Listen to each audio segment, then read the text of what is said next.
From Wrigley Field, it's the Hyundai leadoff man on WGN Sports. The Cubs trying to get the bats going over their last 7 losses. They've scored just 14 runs. It's cold, overcast, a bit foggy today. Wind blowing in as the Cubs try to avoid the sweep against the Marlins.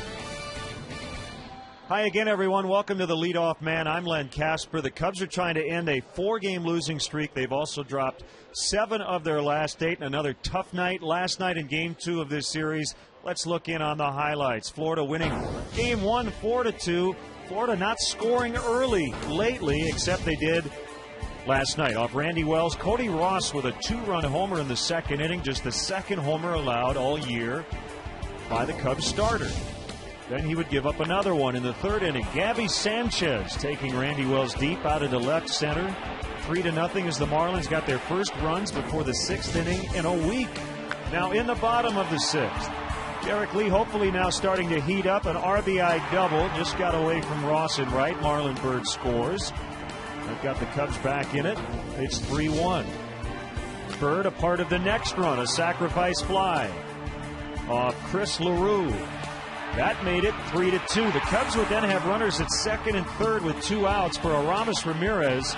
And after a long battle with LaRue, a foul tip strikeout, so we would go to the 9th, still 3-2. And Leo Nunez has been tremendous this year for Florida. His second save in as many nights. And the Marlins win another close one. The final 3-2 Florida to send the Cubs to their 4th straight loss. Randy Wells went 8 strong innings, 3 earned runs, but took the defeat. And Lou Piniella, after the game, kind of running out of things to say.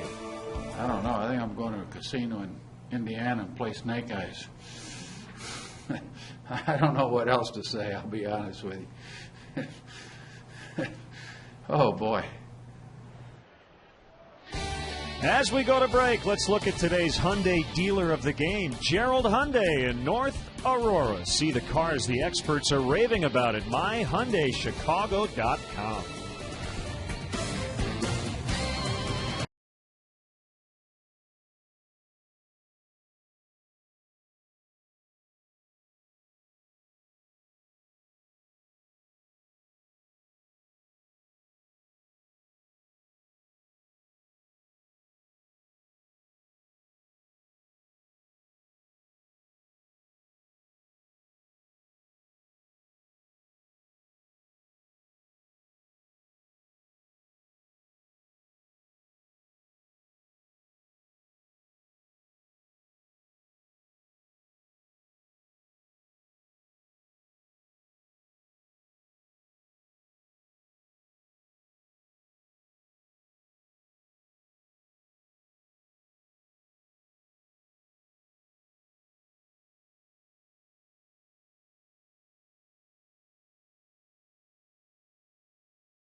It in without any rain, so hopefully we'll be fine today. Game 3 of this series end of this 8-game, 9-day homestand. And as we check in on the Cubs minor league report, good to see Sam Fuld hitting well, the center fielder for AAA Iowa.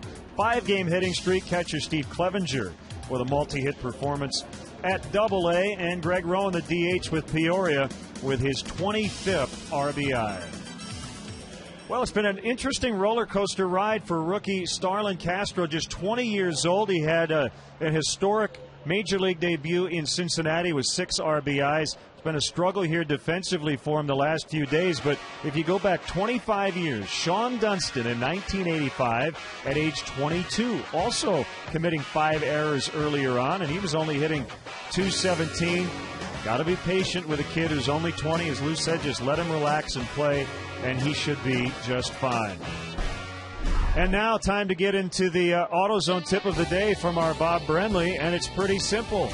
Win today and enjoy your off day tomorrow. The tip for the day is brought to you by AutoZone. For the auto parts, accessories, and advice you need, get in the zone. AutoZone.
Brought to you in part by Walgreens, the pharmacy of the Chicago Cubs. And by your Chicago Hyundai dealers. See the cars the experts are raving about at myhyundaichicago.com. Welcome back to the ballpark. The Cubs defensively have really struggled lately. 12 errors over their last 6 games. They're going to need to be good today with Carlos Silva on the mound. Let's check out the starting pitchers. Silva, of course, gives up a lot of contact. He did beat Cincinnati his last time out to improve to 3-0, but he's given up 9 runs and 4 homers over his last 10 innings. Chris Volstad, 6'8", towering over the mound. He's had a good month of May. He's won his last 2 outings. So Silva for the Cubs, Volstad for the Marlins, and we're set for Cubs baseball. Should be exciting. We'll have it all for you coming up next.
We are live at Wrigley Field for Chicago Cubs baseball on WGN Sports. Trying to find the sun today. Overcast, foggy, cold temperatures, and the wind is blowing in. The Cubs try to avoid the sweep today as we welcome Cub fans from all over the country watching on WGN America, America's home for baseball. Hi again, everyone. Bob Brenly and Len Casper. We're going to call this segment The Good, the Bad, and the Ugly. Yeah, believe it or not, there has been some good. The club has swung the bats pretty well as a whole. The .282 batting average in May's third in the National League. The bad, the 1-7 record over the last 8. They've been outscored tremendously, and the ugly are the errors. And you mentioned it a moment ago. Carlos Silva's a pitcher that really needs his defense to make plays behind him. Yeah, Carlos dealing with a stiff neck, but he is good to go today. He will give up contact. He has given up home runs lately, but good thing for him, the wind is blowing in. Wind is blowing in. That should help him, especially if he's keeping that sinker ball down. You see the 10 hits and 4 runs last time out against Cincinnati. The team had spotted him to a huge lead in that ball game, so not unusual that he gave up some contact. Won't get any easier for the Cubs offense. Chris Volstad, a couple of good starts he's coming off. Yeah, both against the Washington Nationals, which for me is very tough to pitch effectively against the same team twice in a row, but he did it. How about this, Bob? The best weather we've had was the second week of April, which was the first homestand, and the Cubs would rather have the wind blow out. No question about it, Len. This is a ball club that's built for power, built to hit home runs, built to slug the opposition into submission. And when that wind's blowing in, obviously that cuts down their chances of hitting the ball out of the ballpark. And so far, they've been unable to manufacture the runs they need. A couple of lineup changes. Ryan Theriot with some tightness in his hamstring. Normally he would be able to go, but the Cubs have an off day tomorrow. No sense in pushing it. And Aramis gets a day off. So a couple of new guys in there. We'll see what happens. Yeah, Jeff Baker playing third base, Mike Fontenot at second. For Ryan Theriot, he's a guy that's been on base a whole lot. I mean, the hamstring notwithstanding, take an opportunity to give him 2 days off back-to-back, and he'll be right back in there again after the off day. We mentioned a lot of old adages in baseball, and one of them is when you're struggling, just don't get swept, right? Just try to squeak out one. Yeah, I mean, you go into it with the idea of we're going to sweep this series. If you happen to lose the first game, you say, well, 2 out of 3 is not bad. We'll win the series and move on, but you've got to salvage the last game after losing the first 2. Let's go down to the field and our national anthem. And now, ladies and gentlemen, we ask that you all please rise, kindly remove your caps, and join Alexandria Benefield as she honors the United States by performing our national anthem. Oh, say, can you see by the dawn's early light what so proudly we hailed at the twilight's last gleaming, whose broad stripes and bright stars through the perilous fight o'er the ramparts we watched were so gallantly streaming, and the rockets' red glare, the bombs bursting in air, gave proof through the night that our flag was still there. Oh, say does that star-spangled banner yet wave o'er the land of the free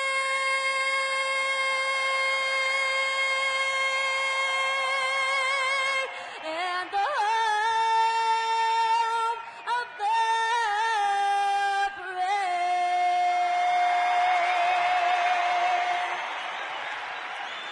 We are set for matinee Cubs baseball from Wrigley Field. The lineups and all the action coming up next.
do.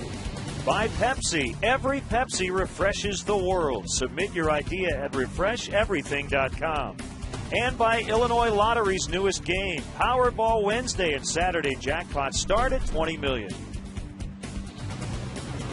Marlins and Cubs in the series finale.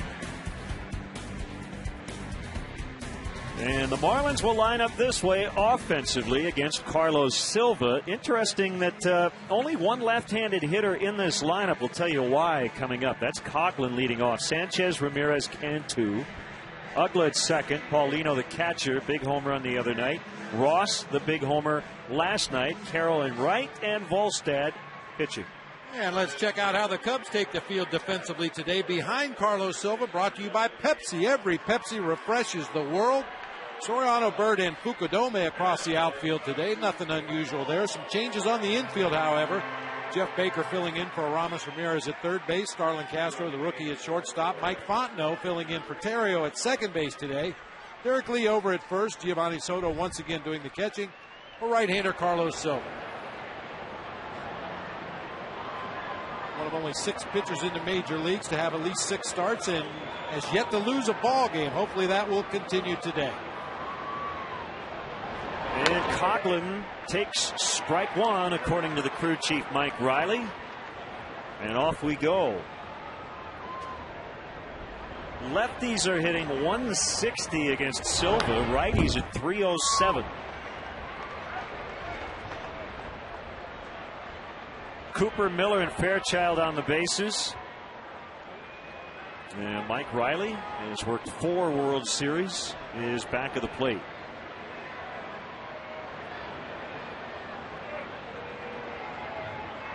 The 0-2 pitch is inside. What do you read into that, Bob? The left-right splits for Carlos Silva. I think it speaks to the improvement of his straight changeup. He had a couple of starts where he couldn't throw his slider because of a sore right wrist. He was forced to use the changeup as his second pitch, and it has really come around and become a good weapon for him. Sharply hit ground ball, and Castro just can't get it.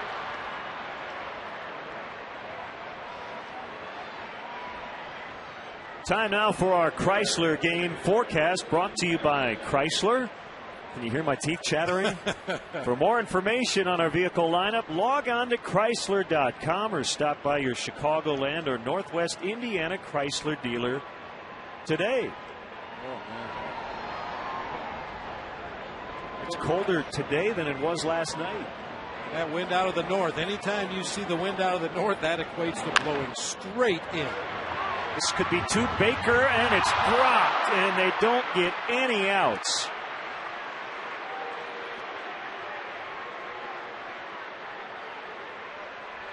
I guess they have given an error on Castro.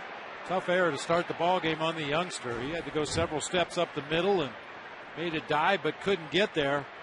This is just a drop. Jeff Baker starts what appeared to be an around-the-horn double play. Fontenot goes down for the low throw and just clanks it off the heel of his glove.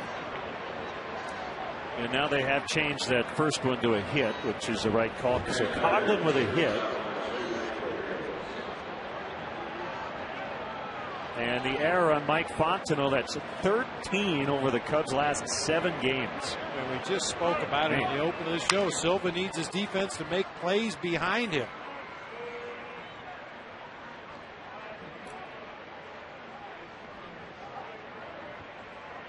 I mean, obviously the conditions today are not really conducive to baseball the way it's supposed to be played. You see all the players blowing on their hands.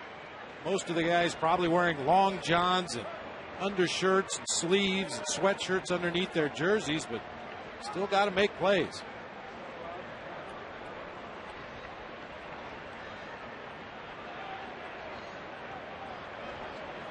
One strike on one of the premier players in the game today, Hanley Ramirez.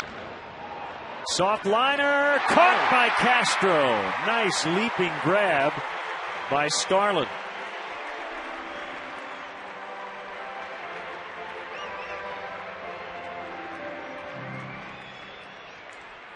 That's where the young man's range factor comes into play right here. Ramirez got jammed badly and hit the little floater that looked like it was headed for shallow left field.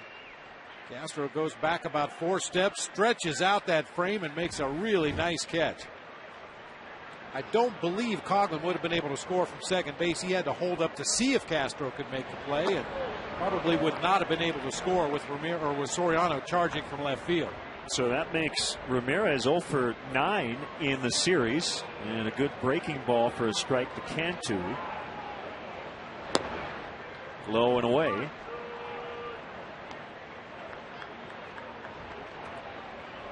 Cantu's third in the league with 29 RBIs.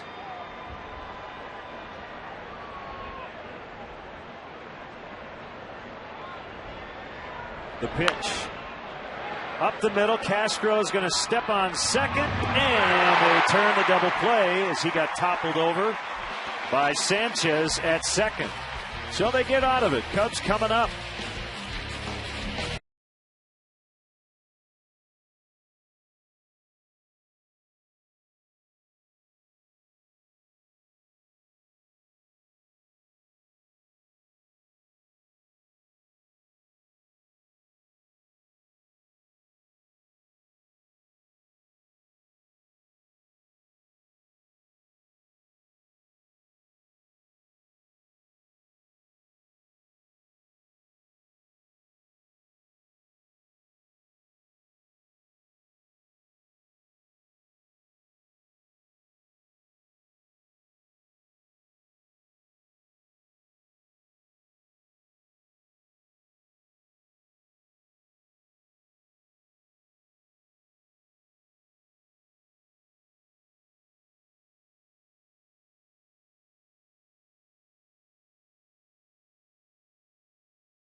Kosuke in the leadoff spot for the second straight day. Starlin Castro had been hitting 7th or 8th. He is in the 2 spot. Ryan Theriot out with a minor hamstring tweak.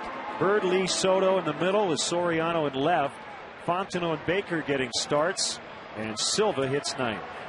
Quick look at the Marlins defensively. Coghlan in left, Ross in center, Carroll in right field, Cantu, Ramirez, Ugla, and Sanchez across the infield. Ronnie Paulino back in the lineup today behind the plate for the big, tall, 6'8" right-hander Chris Volstad.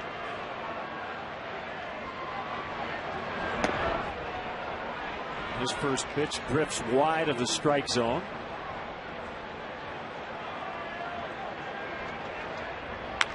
A fly out to left, and it's caught by Coghlan.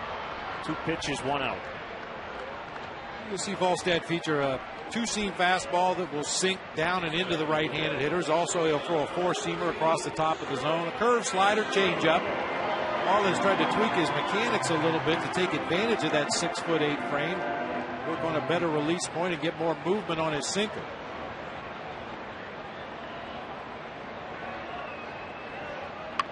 Bunted by Castro, foul. Not a bad idea. Not a bad idea at all.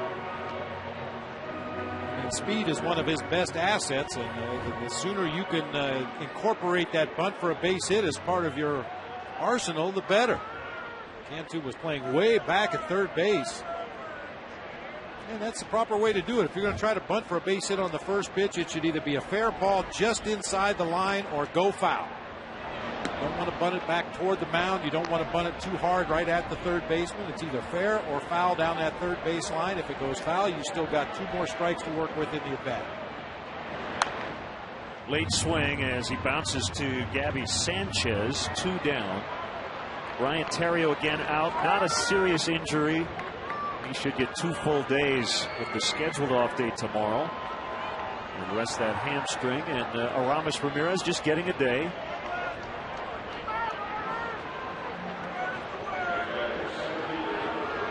Here's Marlon Byrd.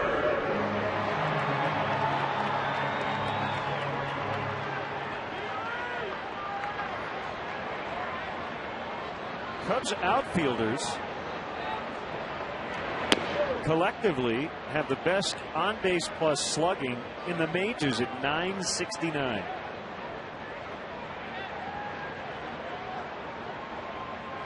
I know it sounds a little hollow to mention some of the offensive feats by some of the individuals on the roster, but Kosuke at 326.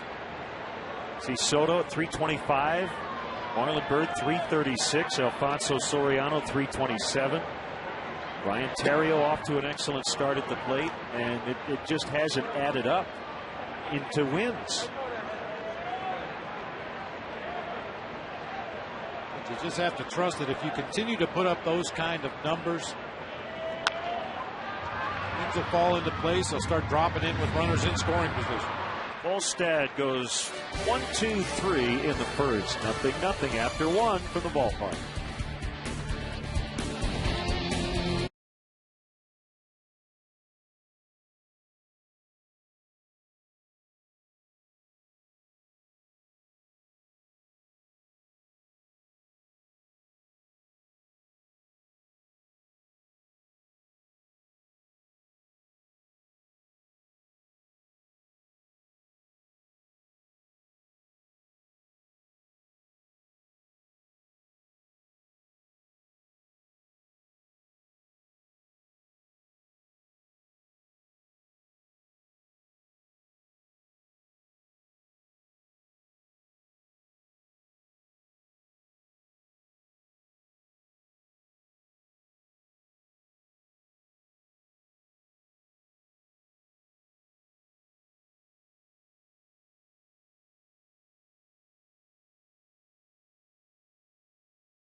Silva to Ugla, who promptly singles into left.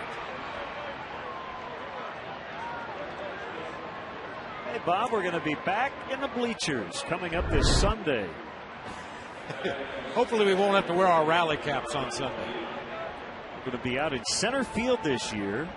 1 o'clock for the leadoff man, 121st pitch here on WGN.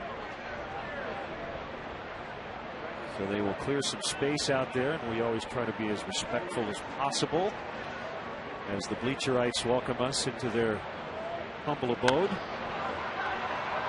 Ronnie Paulino pops it up, and there will not be a play for Lee and Fontenot. So we'll actually get almost our center field camera view of home plate. I can really critique the home plate umpire there. Oh yeah. You're looking forward to it. I don't know if it's officially official, but they are trying to work it out where we can conduct a 7th inning stretch from the bleachers, which I think would be a first. Up the middle, Castro again. A 6-3 double play. So hopefully logistically we can work it out and lead the stretch from the famous bleachers. Got plenty of backing singers out there. Well, hopefully we'll have some sunshine and some warm breezes blowing in our face. Maybe catch a home run ball or two out there. That'd be fun. Cody Ross with the big go-ahead homer last night. Ended up being a game winner.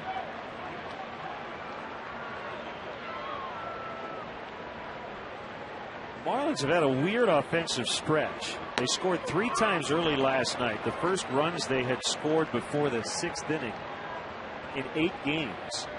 And it was also the first time they had scored before their opponent in 11 games.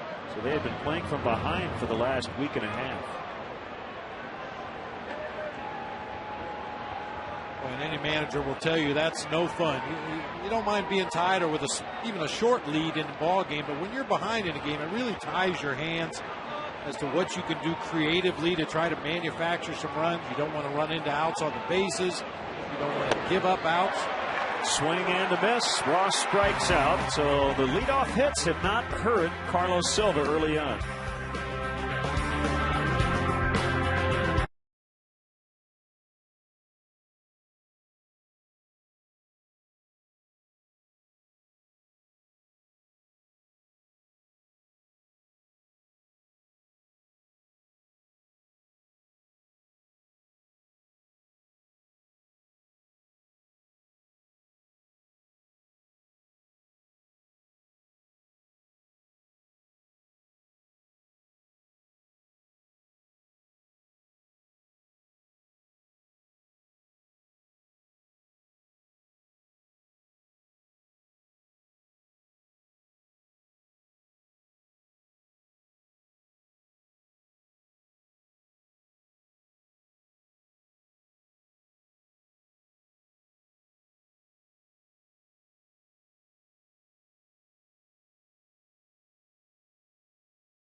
OE front row auction to bid on tickets in the front row behind home plate and along the first base line. Front row seats will be auctioned off to every home game all season long. Don't miss your chance. Go to Cubs.com and check out the CBOE front row auction today. Eric Lee at the plate. That hit his bat and makes it foul. Didn't mean to. 0-2. The Cubs first baseman doubles in his final 2 at bats last night. Oopsie. She's right. Caught that ball right out of Ronnie Paulino's glove. And smacked into center for a leadoff single. First hit for the Cubs.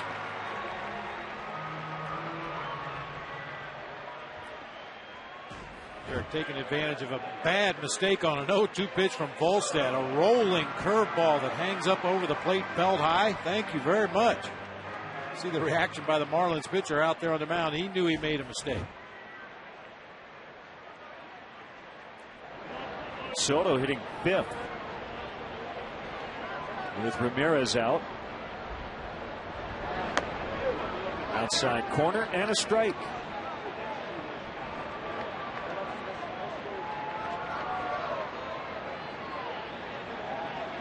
Rare 0 for 4 last night. He didn't even walk, which he's done a lot lately. He did fly to the warning track a couple of times.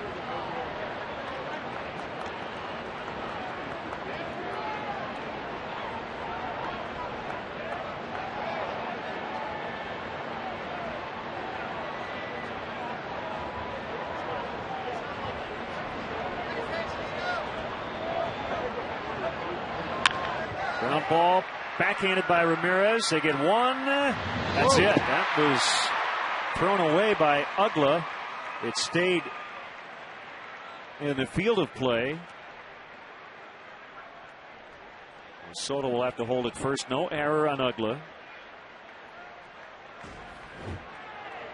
Looked like a sure double play. Ramirez got to the ball in good shape. A good feed to Ugla. He just airmails that throw over everybody. Fortunately, Ivan De Jesus saw it coming and got down underneath that errant throw.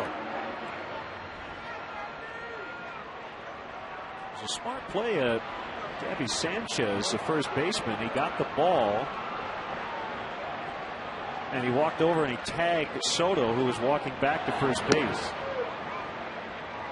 But Soto had not made a turn as if to run to second. If he had, he would have been out. That's worth a shot. You never know what the umpire sees on a given play. You got nothing else to do. Might as well apply the tag and hope you get a call. Time to check out today's improvement from Menards. Alfonso Soriano hitting .400 here at Wrigley Field. For all your home improvement needs, shop and save big money at Menards. That's a great thing about baseball. There are two bases you can overrun. Home plate. Once you touch home plate, you're safe. You score a run. Gets away from the catcher, but not far enough for Soto to go. And you can overrun first base and not be tagged out once you hit the bag. That is assuming you don't make any move or flinch towards second.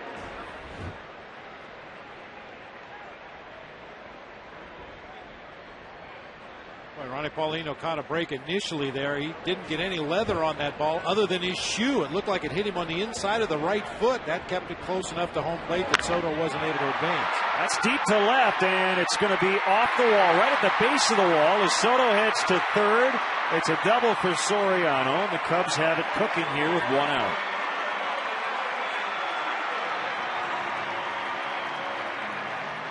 Alfonso continues to hit here at home.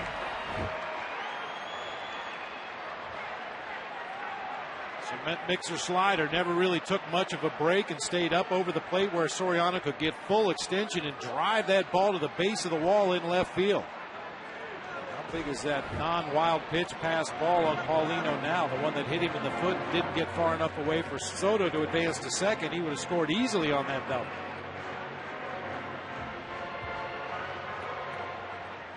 Let's see how the Marlins play it here with their infield. Like Fontenot getting the start at second base. They're going to play the middle guys back.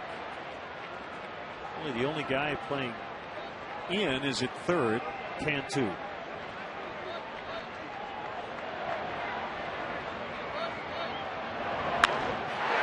Left center, this will score two as Fontenot will head to second base, and he has a two-run double.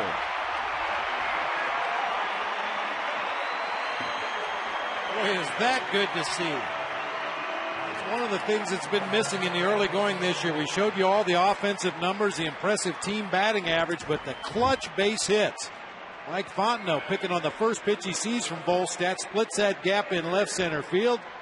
Cubs take an early lead. That's great to see. He has now hit safely in his last 16 consecutive starts.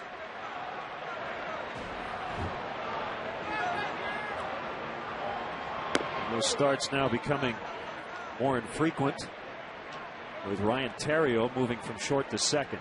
One strike on Jeff Baker, who's playing third.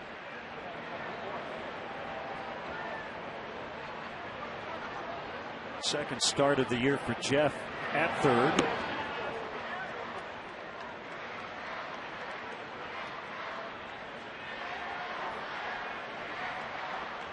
Actually, we've seen as much run production from Mike Fontenot since he lost his job. With the grand slam off the bench in Cincinnati, the drive-in 4 and the two-run double here today.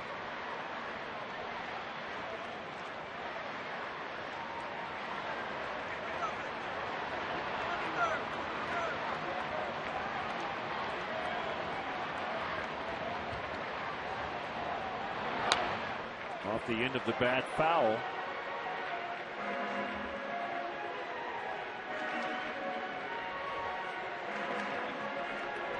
Don't forget to check out our WGN Baseball blog on WGNTV.com. We have a fresh podcast right out of the packaging. I have a post on the Cubs' recent struggles. We have details on Sunday's Bleacher broadcast. Game notes from Stats. Also, 55 years ago, Sam Jones no-hit the Pirates here at Wrigley Field. And you can find more at Chicago Baseball Stories. Bob Brenly has a post today. Wow. Check that out. Did you know that? Sure.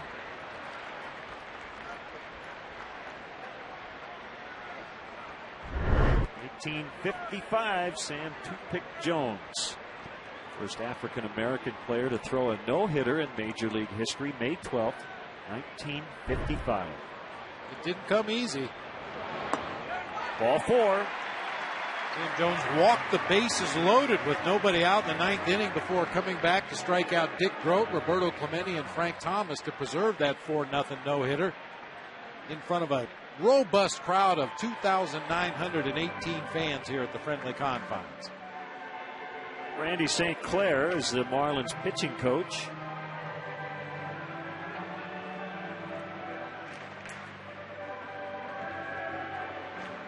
We are email accessible at LenonBob@Tribune.com. You can follow us as well on Twitter.com/LenonBob.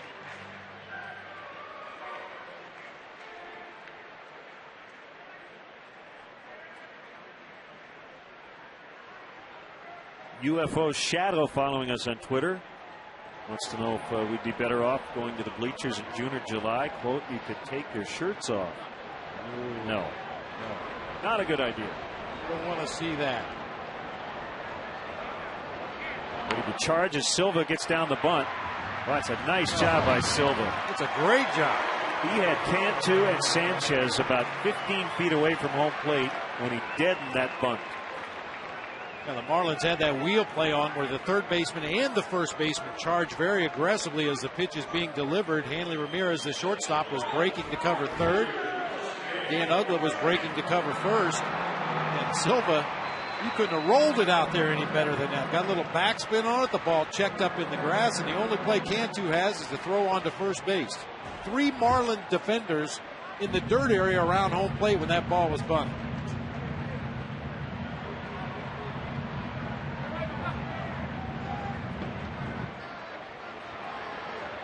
Kosuke 0 for 1.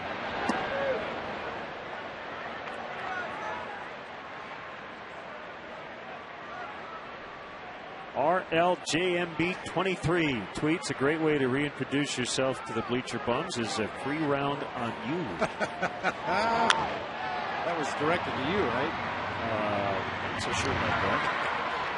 Fontenot with a 2-run double, and the Cubs lead 2-0 after 2.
check out the crowd through the first inning fan cam and see who's enjoying the game.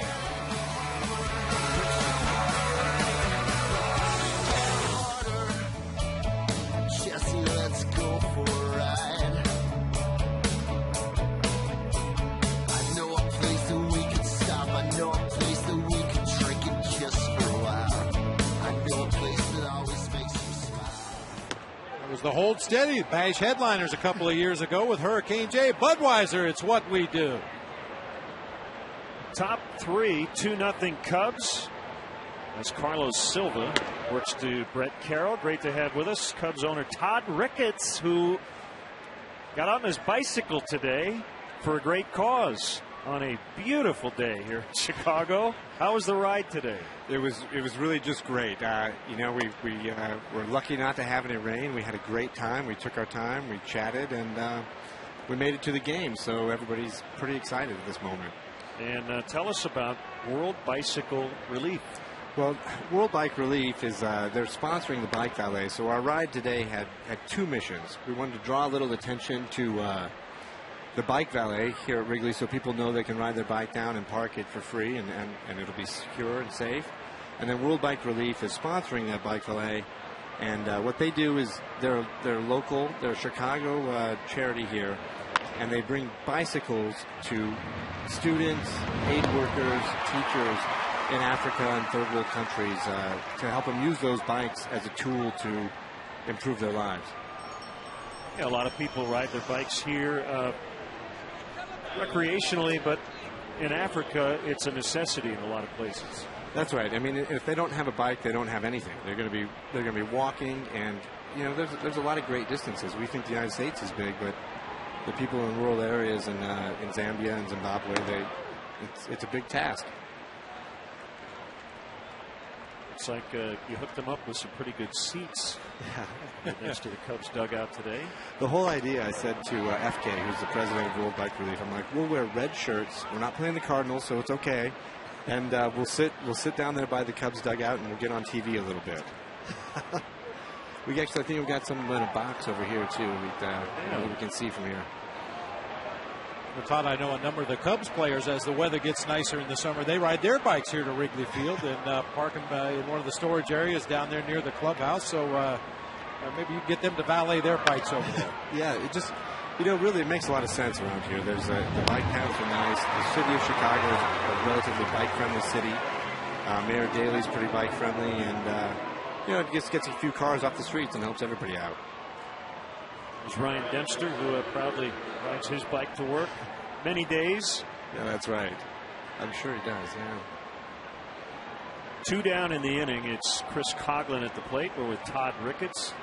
Been a tough stretch here, Todd, but as Bob and I talked about, all you can do in baseball is keep working hard, and hopefully today will be the day that a winning streak begins. That's right. I mean, we have way too much talent to continue playing where we are. So I'm still really optimistic at the way the rest of the season is going to go.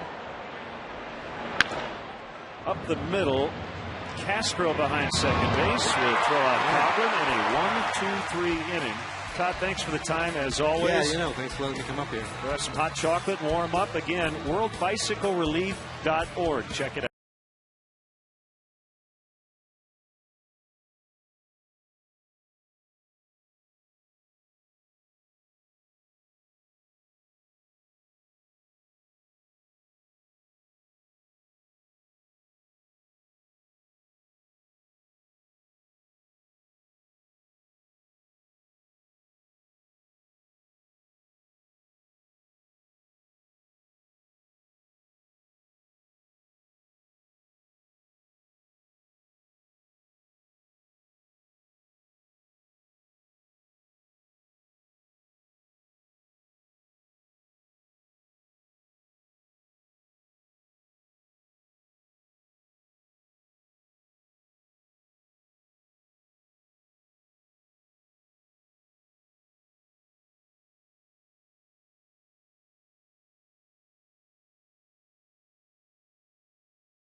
Castro, Bird, and Lee against Chris Volstad. 2-0 Cubs on a double by Mike Fontenot.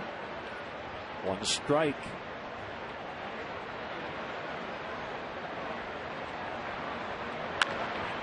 Sharply hit grounder. Hanley Ramirez with a spin, and he airmails that one all the way into the dugout. And Castro will end up at second. So both Ramirez and Ugla have thrown the ball away.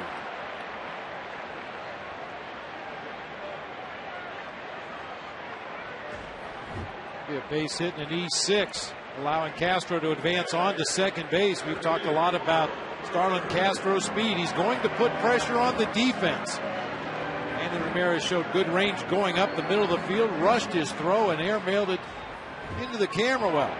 Cubs had taken the lead in a category in which they'd rather not lead. Errors with their 31st, and the Marlins have just tied them for the most in the majors.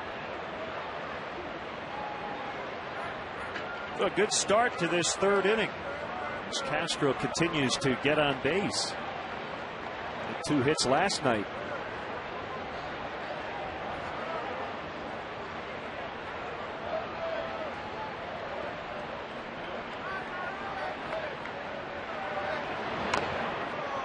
Bird bunts it foul. I think he was doing that on his own. I think you're right. And Marlon Bird is such a good hitter, makes solid contact, can drive the ball the other way. I think Lou would probably prefer to see him try to move the ball to the right side, ideally get a base hit to the right side, drive that runner home rather than give up an out to move Castro on to third.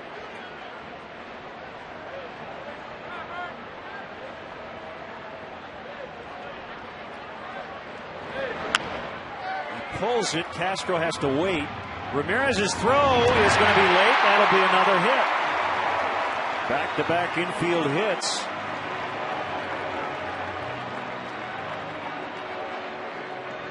Usually we'll talk about a pitcher who makes such a bad pitch it turns out to be a good pitch. Well, this is one of those plays where Marlon Bird hit the ball so poorly it gave him an opportunity to beat it out for an infield hit. He got jammed, hit the little roller to the left side, and he beat that out rather easily at first base. Not even a close play.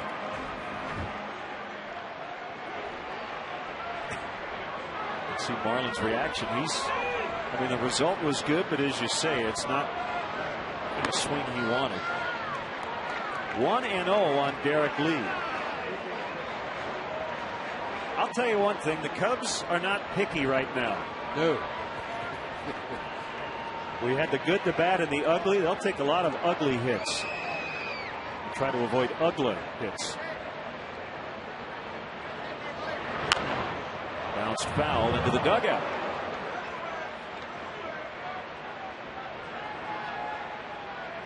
At the end of the day, it's either a win or a loss. They don't put a pretty win or an ugly win. It's just a win or a loss, and you move forward. So take them any way you can get them.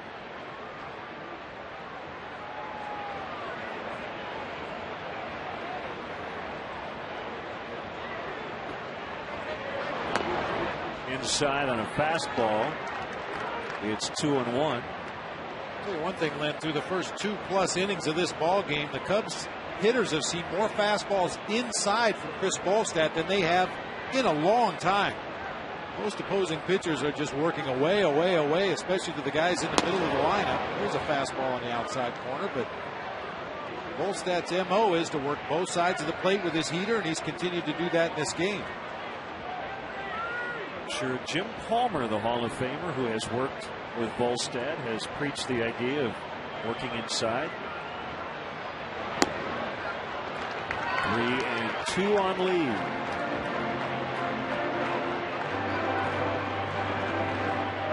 Volstad is from Palm Beach Gardens, Florida, about an hour north of their ballpark in Miami.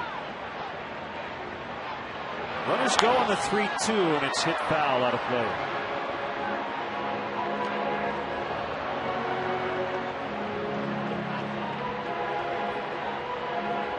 I like, in fact, Lou forcing the issue a little bit here. A 2-0 lead will give you a little more leeway to be aggressive on the bases, but as the runners were in motion, There was a big hole on the right side of the infield. Cantu had broken to cover third. There was a big hole on the left side of the infield.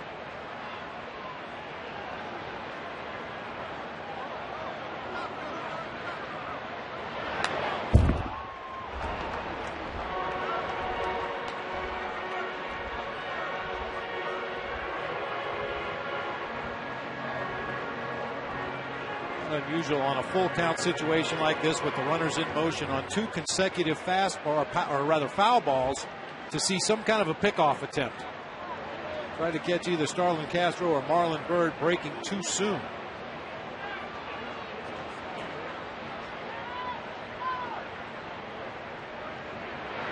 Let's go again, and a pop up. They're going to have to reverse field. It's caught by the right fielder, Carroll.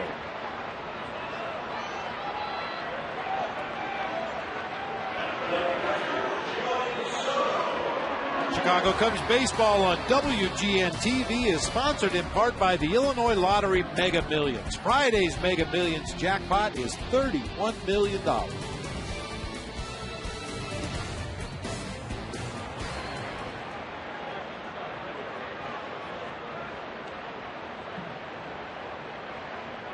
You can call for the infield fly rule on a ball that gets to the outfield grass if you are sure an infielder is going to catch it. That was shallow right, and the umpires did not make that call because the right fielder came in to catch it. Many times the determining factor for an umpire is can the infielder get to the ball and turn around and face home plate and make the catch. If the infielder is still running out into the outfield with his back to home plate, they'll usually waive the infield fly rule.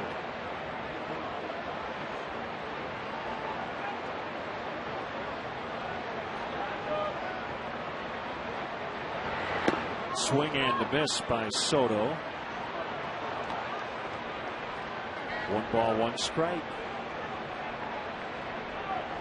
Story just crossed the wire. Nick Billmeyer, the bullpen coach of the Phillies, was caught using binoculars from the bullpen at Coors Field against the Rockies. Yes, he was caught on the Rockies TV broadcast. The Phillies say that he was just watching the Phillies catcher Carlos Ruiz set up. This was Monday night. And the Rockies pointed it out to the umpires and told them can't do that. Could be stealing signs. 5-4 Ruiz. Some bad throws from the middle infielders, but that time Sanchez dug it out. 2-zip Cubs after 3.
get to the ballpark early. The first 5,000 children 13 and younger will receive an exclusive Chicago Cubs plush bear from Build-A-Bear Workshop.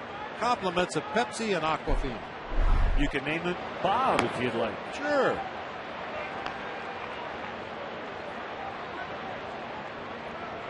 One strike on Gabby Sanchez in his third homer of the year in game 2 of this set.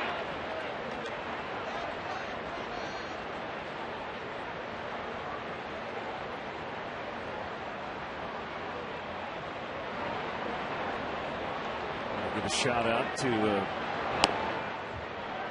Vince and Eileen Schmidt from Homer Glen. They're watching the game down in Bradenton, Florida on WGN America today. But it's a little warmer in Bradenton today than it is here. Yes. Broken bat, floater, foul.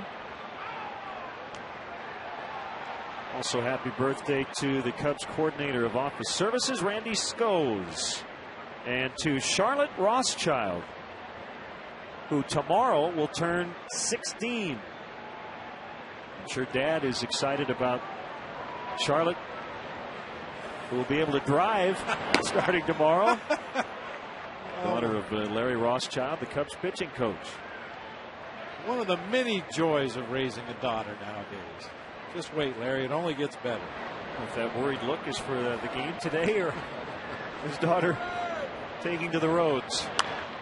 A fly to left, no problem for Soriano. While we have a moment, let's step aside and see what's coming up on WGN.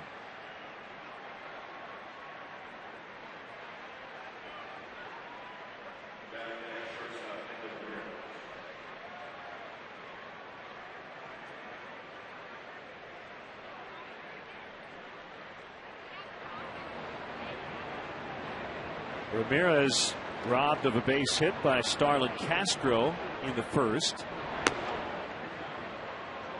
I mentioned we heard from our friends in Bradenton watching the game today. Maybe they'll go out and watch the Daytona Cubs play in Bradenton tonight. They've got a ball game at 7 o'clock. And that one thumped right back up the middle for a base hit. You know, it's funny. Vince wrote today that he's trying to convince Eileen to go see Michael and the Daytona Cubs tonight. I encourage you to do that.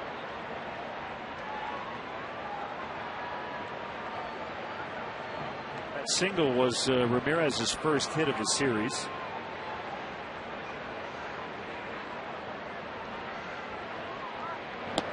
Boy, that's the other thing. If I had told you before this series, Hanley Ramirez would be 0 for 8 in the first 2 games, you probably would not have guessed that the Marlins won both, but they did. Slider strike on Cantu, 1-1. I'll tell you, when you do start a series and keep the other team's best offensive player as quiet as the Cubs were able to keep Ramirez for the first 2, you're very happy with that. Just got to keep everybody else in the lineup quiet as well. And 2 of the base hit past Castro.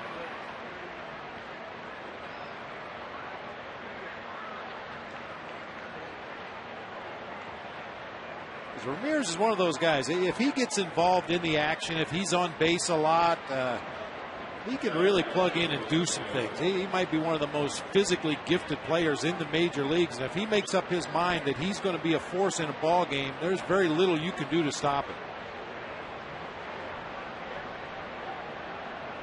The third base coach for the Marlins will attest to that.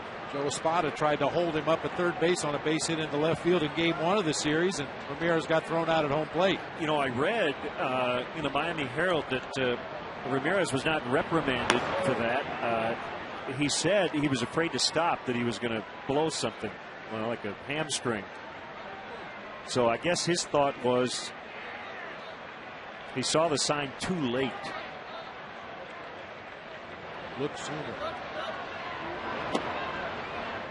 1-1 on Dan Uggla. I mean, we're glad he did run through the stop sign because Soriano threw him out by a mile at home plate.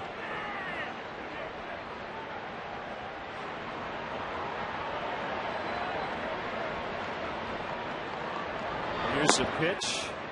It drops low, and it's 2-1.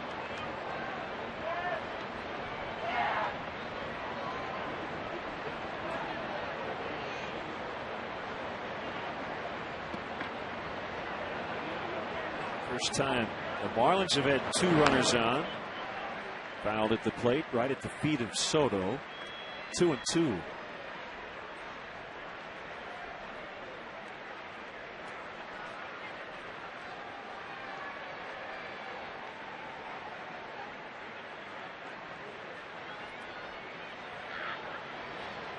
Well, the Reds are red hot.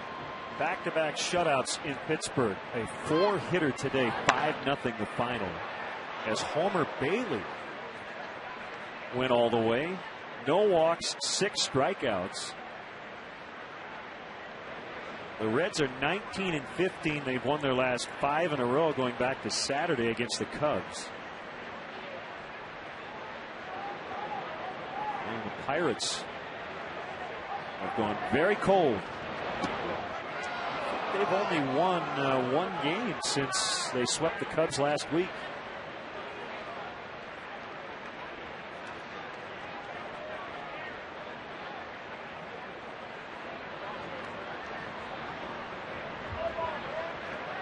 So Giovanni Soto walk into your picture there and give signs to his infielders to let them know where the throw will go should the Marlins attempt a double steal here on the 3-2 pitch. Don't always necessarily go for the lead runner, especially with a pull hitter like Dan Uggla at the plate.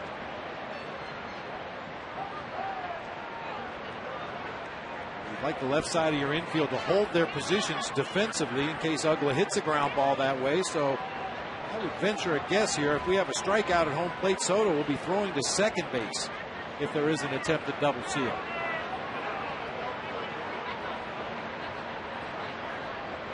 Here it is. There they go. And it's hit hard but foul wide of third. And that time the left side of the Cubs infield defense held their positions, anticipating the ground ball, and Mike Fontenot was the man covering second base. It looked like that's where the throw would have gone. Need to get the strikeout at the plate to make it all work, though.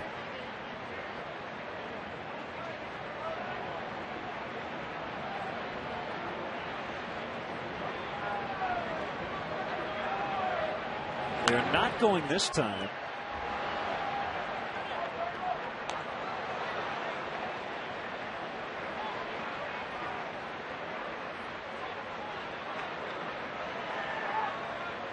You rarely see a team not run on a 3-2 after they run on a previous pitch.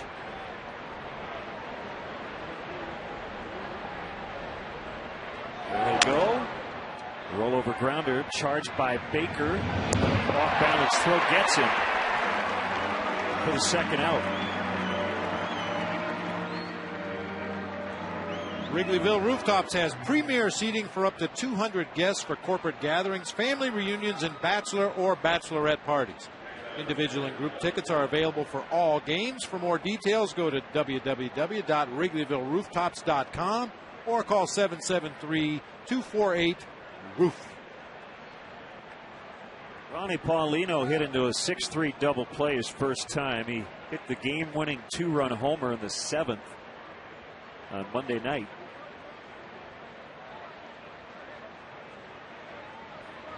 Does most of his damage against lefties, but he's in there today against the right-hander Silva. He's caught the outside corner. Key batter here for Silva. A single could tie it.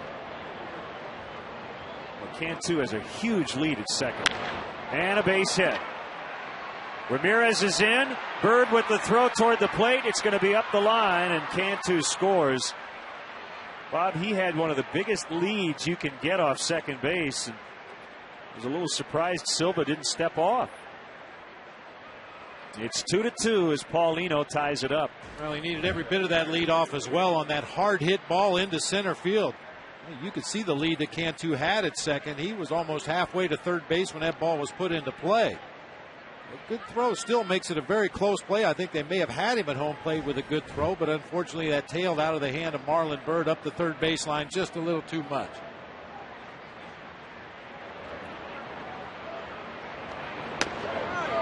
You take what they'll give you as a base runner. If the two middle infielders aren't over there trying to jockey you back to the base, if the pitcher's not paying much attention to you at second base, you just keep taking that lead and get out there as far as you can with the idea that you're going to score on anything hit to the outfield. Good base running is about so much more than raw speed. Some of the best base runners in the history of this game weren't fast runners, but they always took the extra base. They cut the corners closely. They got good secondary leads. That time Cantu scored easily on a hard hit ball into center field.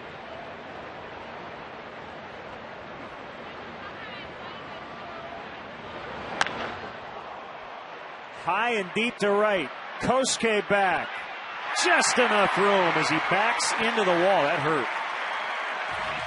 Might have taken it in the shoulder blade, but the inning is over. They tie it. It's 2-2.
To you by Bud Light, the sure sign of a good time.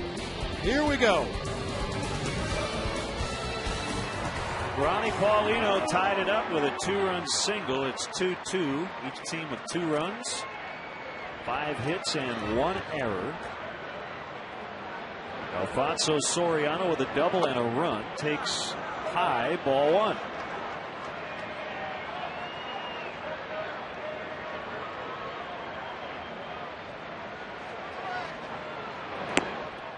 Atlanta leading again at Milwaukee 4-2. They just got 2 in the 7th. Opening day starters began that game. Lowe and Gallardo, they're both out. So Braves 4, Brewers 2 in the 7th. A couple of double headers today because of rainouts. Yankees at Detroit. It's a day-nighter, 2-0 Tigers in the top of the 9th in the first one. They play later tonight. The Phillies and Rockies. Also a day-nighter. Bottom 1 in game 1, no score. Brewers Braves game, Ryan Braun out of the lineup once again. Got punked in the elbow by Tommy Hanson, I believe. Leadoff walk for Soriano. Tickets are selling quickly, but there is still time to get great seats for May games. Bleacher seats are still available as well. To purchase tickets, visit Cubs.com. Call 1-800-THE-CUBS or visit the Wrigley Field box office. Mike Fontenot with a 2-run double. Takes a strike.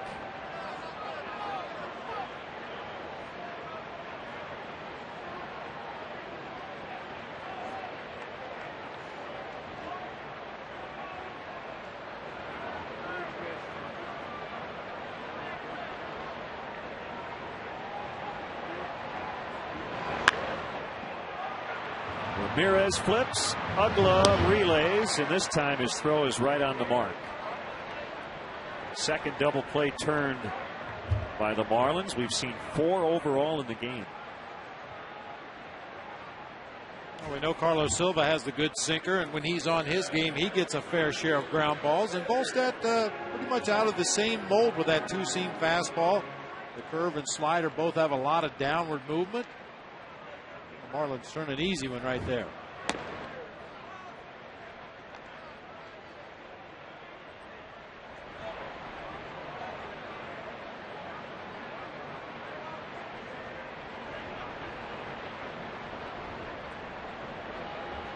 The 0-1 to Baker is popped foul. Out of play, upper deck.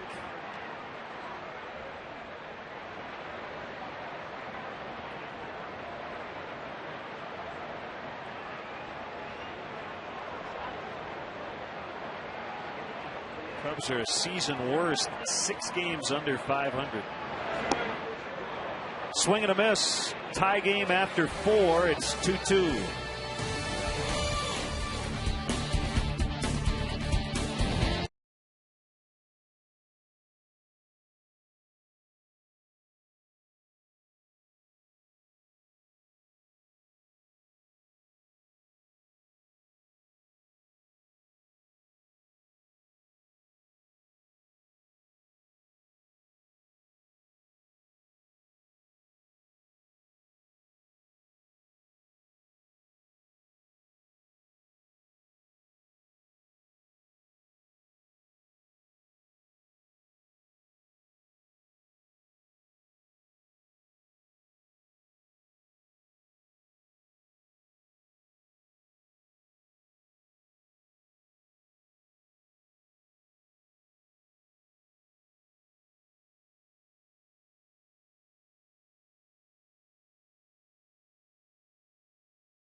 Leading the way among starters. Over 3-1. It's an excellent ratio. Toyota and your local Toyota dealers, official partner of the Chicago Cubs. Brett Carroll rounds out to Starlin Castro.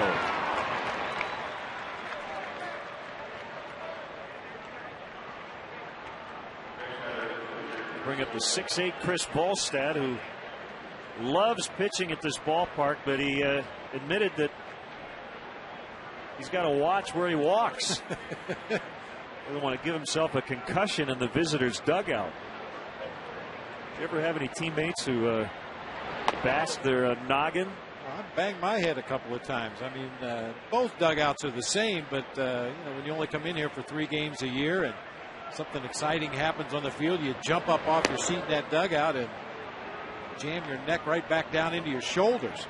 That's why they put that padding there where guys walk into the dugout. Called strike 3. Good morning, good afternoon, good night. Now time for the 5th inning, brought to you by Subway. Hey, Chicagoland viewers, how'd you like to win $5 footlongs from Subway? Just be the 500th texter to text Subway to 97999. Go to WGNTV.com for complete information and rules. Coughlin 1 for 2. Pretty neat story. Prior to spring training, he and his teammate John Baker and his manager Freddie Gonzalez and some other members of the Florida organization went on a goodwill trip to visit U.S. troops in Iraq and Kuwait. They got to ride in Black Hawk helicopters from camp to camp. They met some little leaguers in Kuwait. I talked to Freddie Gonzalez about it. He said it was a great trip, very uplifting for the troops and for the Marlins as well. And he said, I'd do it again. Couldn't believe how young the soldiers are over there. Yeah. Said he asked one soldier, when did you get out of high school? He said, let's see, a few months ago.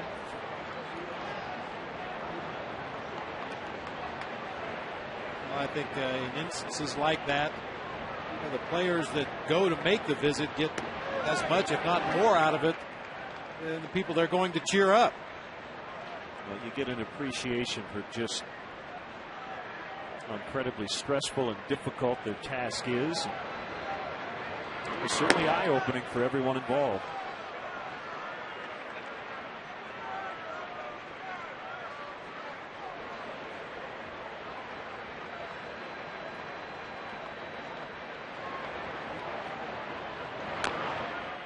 Big swing, and he bounced it foul. Also tends to put our business into perspective a little bit. We equate baseball to war. We use a lot of terms. Pitcher has an arsenal of pitches. Starlin Castro's best weapon is his speed, but nothing compared to what our men and women in the armed forces are going through. That's for sure. Great point. Just low, ball 4. The guy who normally doesn't walk many just walked his first of the game here in the 5th. Think about Carlos Silva's walks. If you go back and look at all the walks he's issued this year, none of them were because he was missing the strike zone by a mile. He wasn't bouncing pitches up there. He wasn't throwing them to the backstop. He walks guys because he barely misses the edges of the strike zone.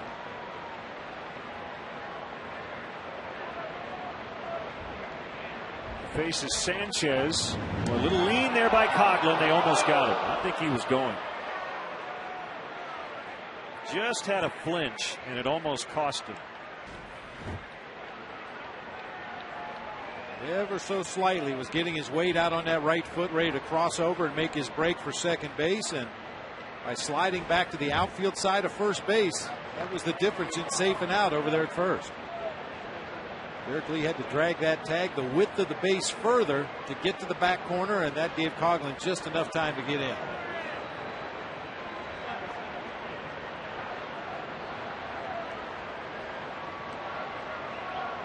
Long pause by Silva. Coughlin not going.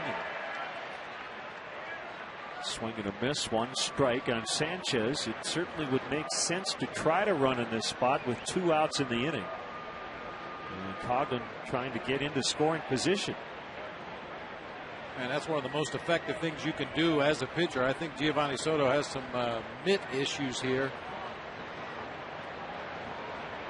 Carlos Silva came to a set position out there on the rubber and just held the ball and waited and waited and waited. And at some point as a base runner, you have a tendency to either relax or even lean back toward first base a little bit, anticipating a pickoff throw. But that time Silva went home and Coughlin was unable to get a jump.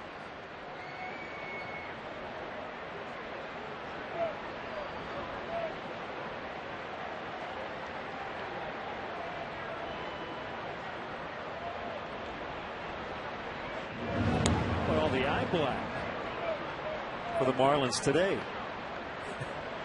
Apparently they call it a very bright day. Yeah, the sun must be shining in their clubhouse. Maybe it warms them up or something. No.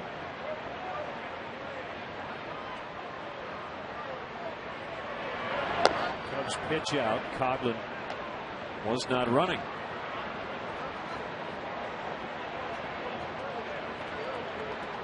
Maybe it just looks cool. I think that's probably the case.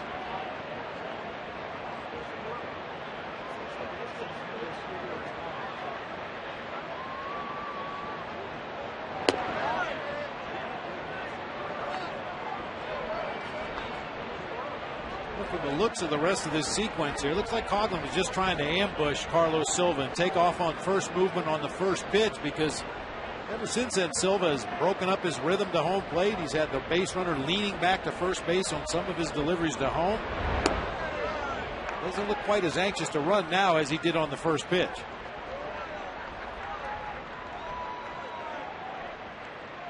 Marlins pulled off a double steal a couple of nights ago, which got them an extra run. As Cody Ross stole home. There he goes. Pulled on the ground. Castro throws to first. Got him. Barely got him. And the inning is over. It's a 2-2 tie in the fifth.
We can tell you it's going to get easier.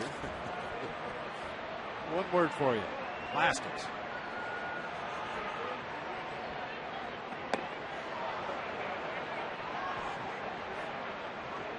Oh, 2 on Carlos Silva.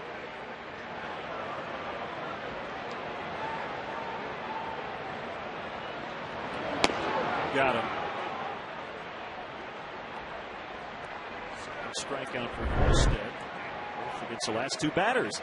Visit the official online shop of the Cubs at Cubs.com. Browse the largest selection of official gear, including the latest apparel, nostalgic memorabilia, and authentic classics for the whole family.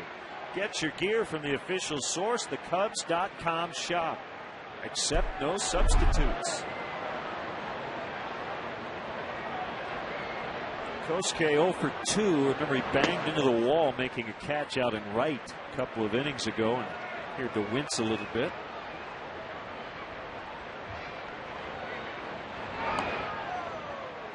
Saw Cameron Maben last night bang his wrist into the wall in left center.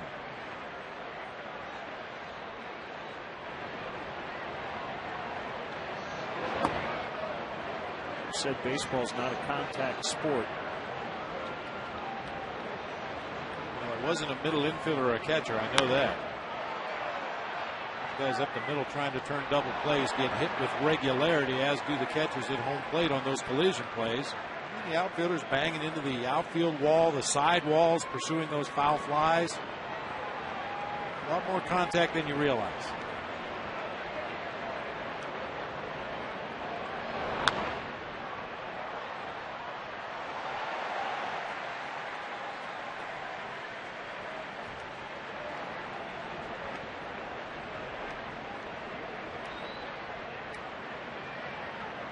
Castro on deck. The pitch. Full count, 3-2.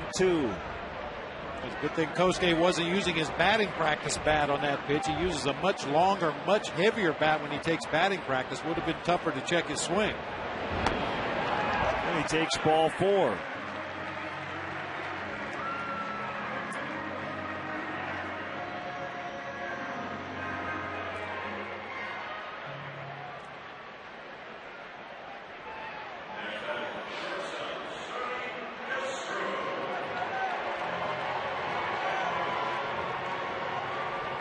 Castro with an infield single his last time up. He's 1 for 2. Hitting .350 very early in his major league career. The homer and the 6 RBIs all came in his debut last Friday in Cincinnati.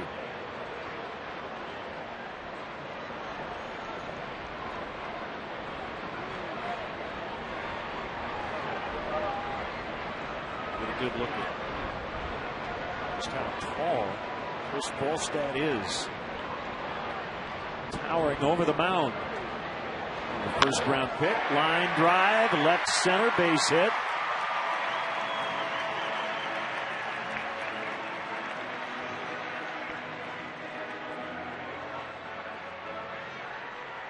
Because of that 6'8" frame, Volstad can be extremely slow to home plate at times. But with no Ryan Theriot in the lineup today, we're not going to see a lot of stolen base attempts against the Marlins. That coupled with the fact that Ronnie Paulino has really been throwing the ball well in the early going this year.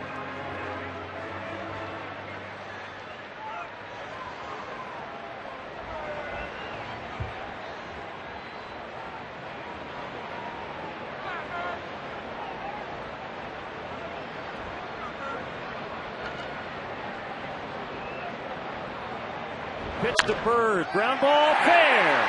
Cubs will get the lead again as Kosuke scores. Castro is going to be held at third. An RBI double for Marlon Bird. It's 3-2.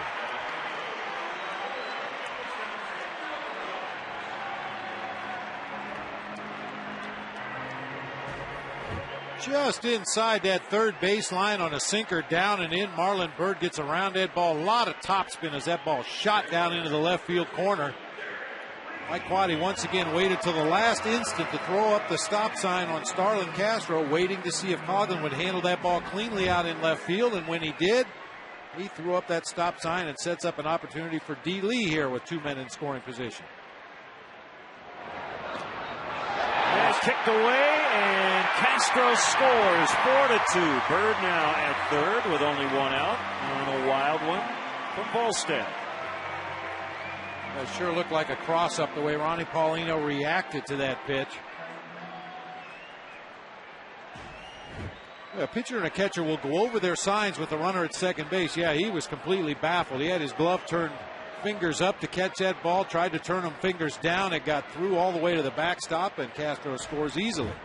Hey, you go over your signs before the ball game. Okay, when they have a runner at second, we're going to use first sign. We're going to use first sign after 2.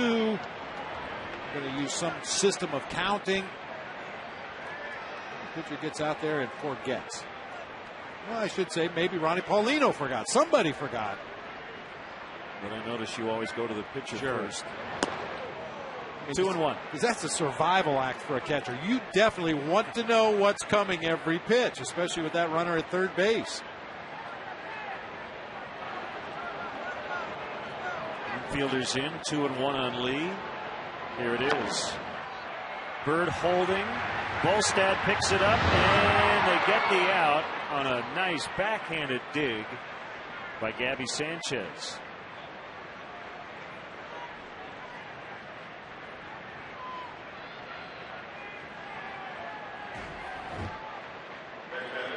Slider low and away. D-Lee cues it right off the very end of the bat. It looked like it might work as a bunt for a base hit there as that ball trickled down the third base line, but the big guy got off the mound in pretty good shape and got rid of it quickly, just in time to get Derek at first.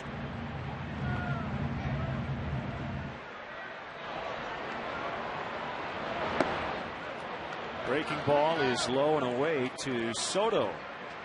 Cubs getting the 2 runs back after the Marlins tied it in the 4th.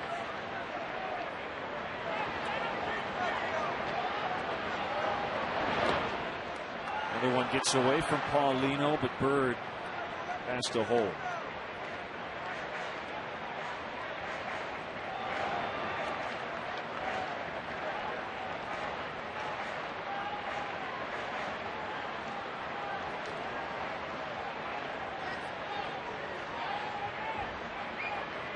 Scoring along here at the ballpark.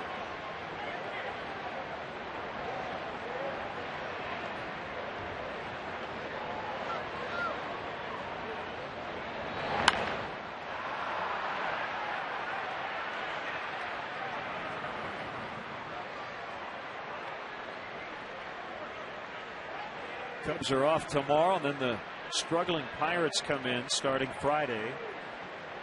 The Cubs will try to avenge a sweep last week in Pittsburgh. The Pirates now have lost their last 4 straight and were shut out in the final 2 games of that series against the Reds.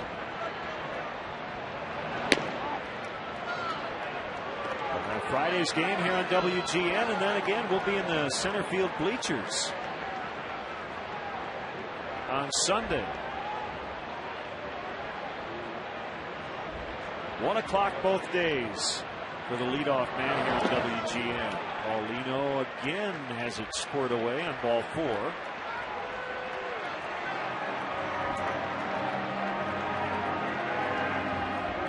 If you've been watching the sequence of pitches and the way Paulino and Volstad have worked together here, you definitely want to be on your toes if you're Marlon Byrd down there at third base.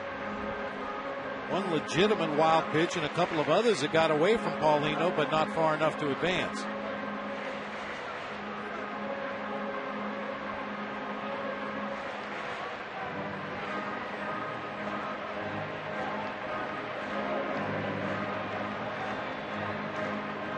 Mike Riley will break up the conference for the Randy St. Clair, the pitching coach. Last word from Ronnie Paulino. He probably said, stop throwing him in the dirt.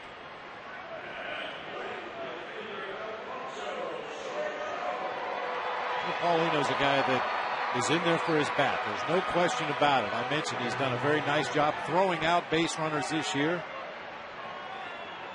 He can occasionally get real hard with his hands back there behind home plate.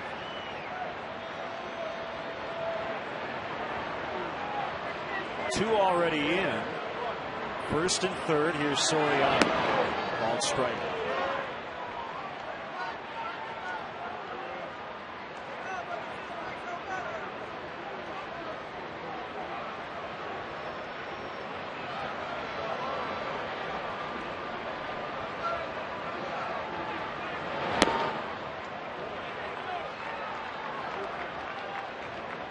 Left-hander Reniel Pinto is starting to throw in the Marlins bullpen.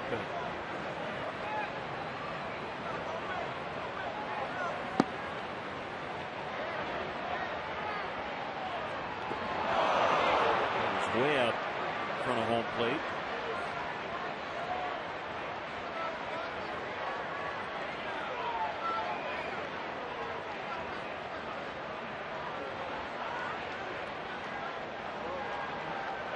There you go. The handyman, Coy Hill, helping out Giovanni Soto, who is catcher's mitt. Every team has one. Sometimes it's the trainer, sometimes it's the equipment manager, sometimes it's the other catcher. Called strike 3 to end the inning. But the Cubs get 2, and they have a 4-2 advantage as we go to the 6th.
Many times WGN has headed out to the bleachers over the years. Lou Boudreau and Jack Quinlan doing radio back in the early 60s.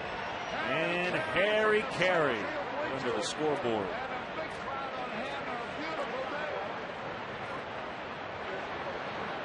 Find out more of what's possible at att.com. AT&T, rethink possible. See, he was leading the stretch on the bleachers. He'll be out there on Sunday.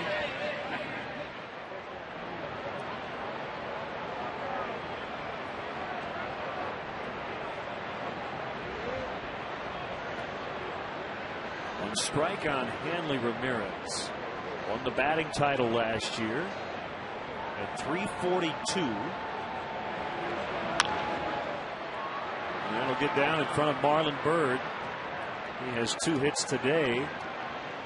Ramirez was the 4th National League shortstop and the 9th in history to win a batting title.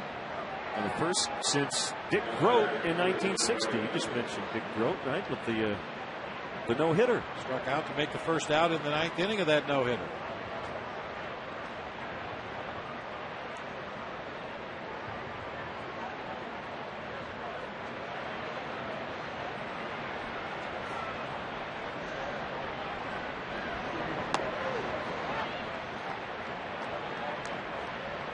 Time I see Jorge Cantu. I think his middle name should be Cannot.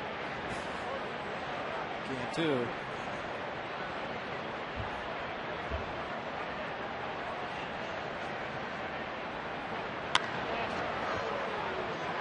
Look out in the bullpen. Edgar Tovar, I mean, one of his jobs is to kind of protect the relievers, right? He was the first guy out of there. He's no dummy.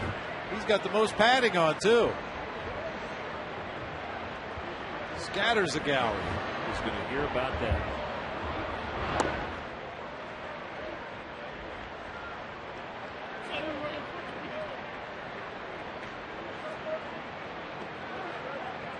Oscar Strode also vacating.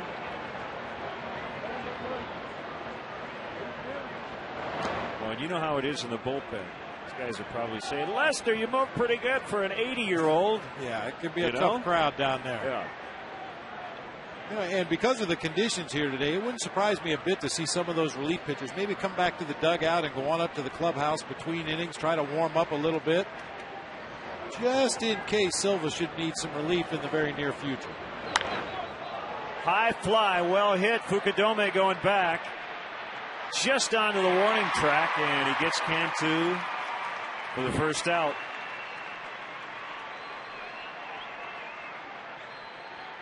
And the wind has really died down since the beginning of the game, and indeed we're going to get some activity in that Cubs bullpen as Smiling Caridad begins to throw.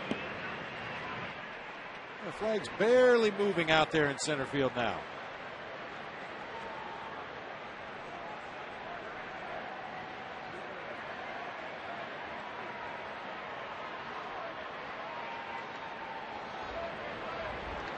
Ugla 1 for 2.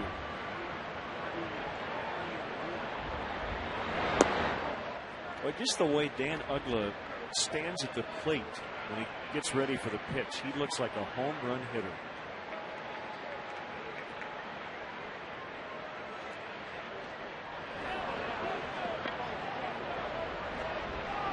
Runner going.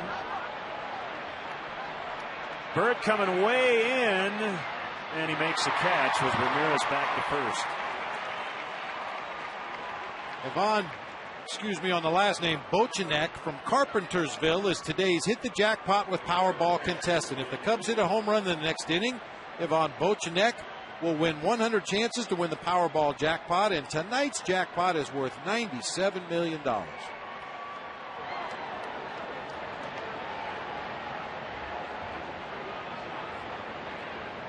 Well, in this series, this is the guy you had to worry about the most, Ronnie Paulino. And this is hit in the left center, and who's going to get it? Soriano, I believe, right in front of Bird as they almost came together. Leadoff single, no runs. Cubs lead 4-2.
The second inning of a scoreless game, Mike Fontenot with a couple of teammates on base doubled to the gap in left center field to give the Cubs a 2-0 lead.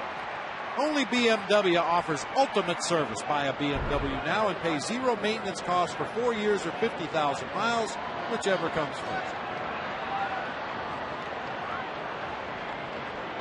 4-2 in the bottom of the sixth. Probably seen the last of Carlos Silva. He is due up third in this inning.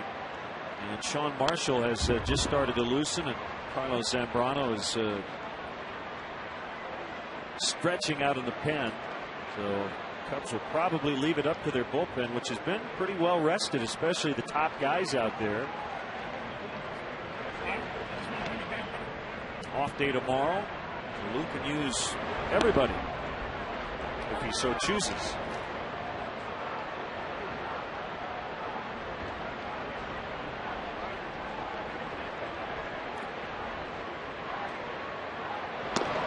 Swing and a miss to make it 2-2. It'll be a short leash on Volstad this inning with Pinto back up.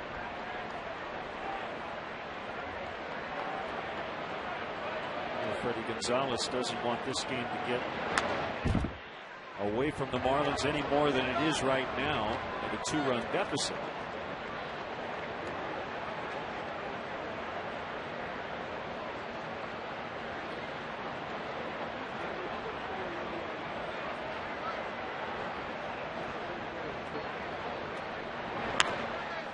A bouncer to Cantu. 1 out.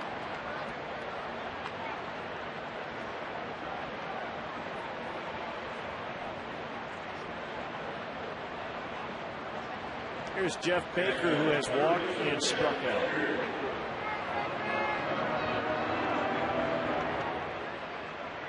The Marlins, by the way, have not yet won 3 in a row. They have not swept anybody. They're trying for a couple of firsts in this one, but they're down here in the 6th. Called strike on Baker.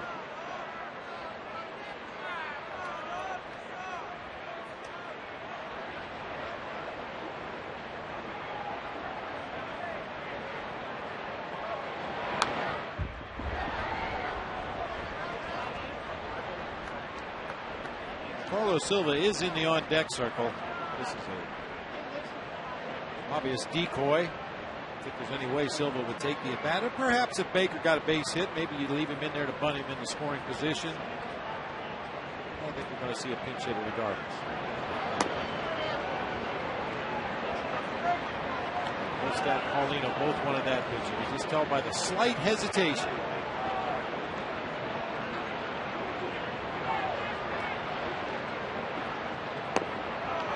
Get him on the swing that time, and let's see if Silva's going to take his jacket off.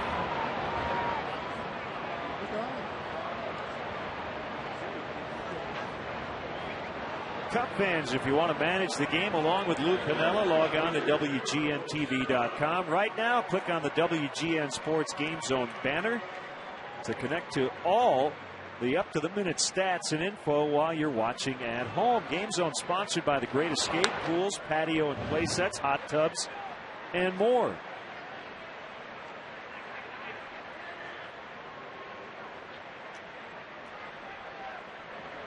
I'm definitely surprised he's going to stay in. The pitch count's fine, 79, and he's been effective today, but based on what we've seen to this point of the season, over now 7 starts, basically been about a 6-inning guy. With a 2-run lead, though, start the 7th it appears, and if there's a problem, they'll get him out quickly. The short leash that you referred to for the Marlins and Chris Volstad, I think the same thing will apply to Carlos Silva when he goes out to take them out for the top half of the 7th.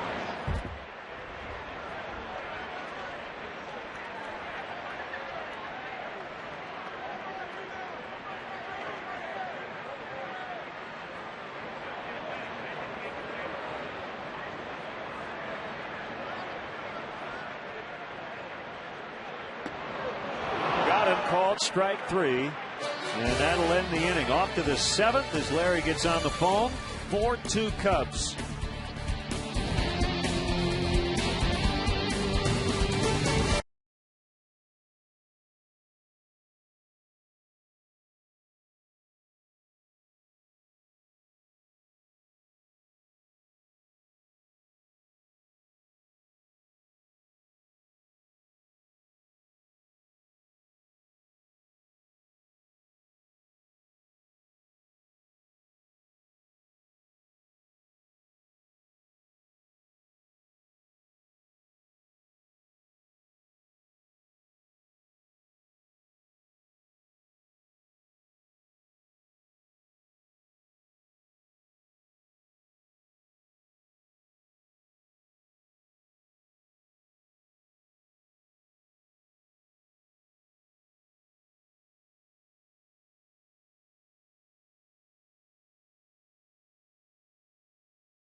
Good whistle. Oh, thank you. Birthday girl hoping the Cubs can hang on here over the final 3 innings.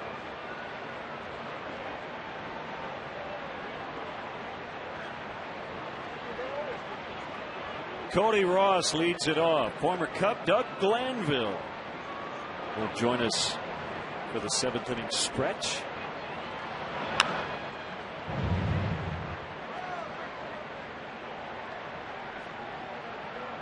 Well, if you're a starting pitcher in the position in which Carlos Silva finds himself, you pretty much know, I've got to be perfect here or I'm done.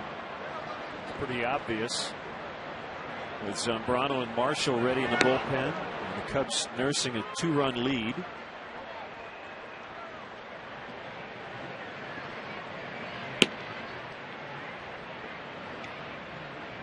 Wallstad probably done after 6. His spot coming up this inning too. Chop to Castro. Lots of time.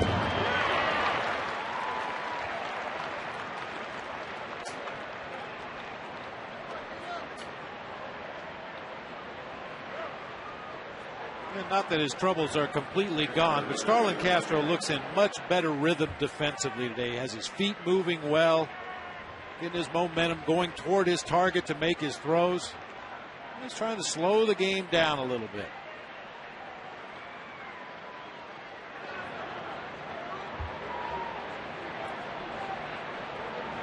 Brett Carroll takes a strike.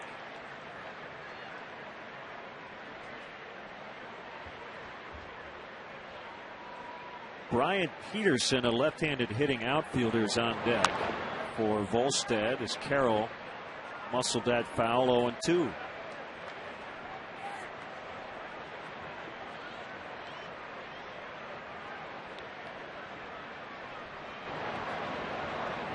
Brian Sanchez has joined Pinto in the Florida pen.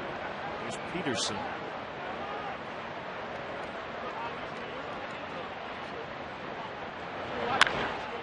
And a base hit to left, and we'll see what the Cubs do here as the tying run will come up, and Peterson, the left-handed batter, will be announced.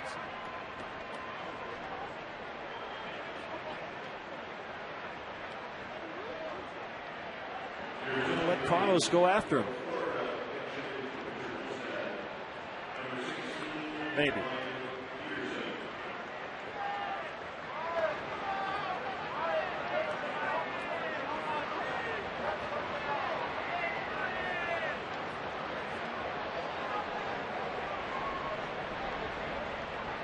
We're hoping for a different result than we saw in Cincinnati, but with the left-handed hitter at the plate, you got Chris Coughlin, another lefty in the on-deck circle.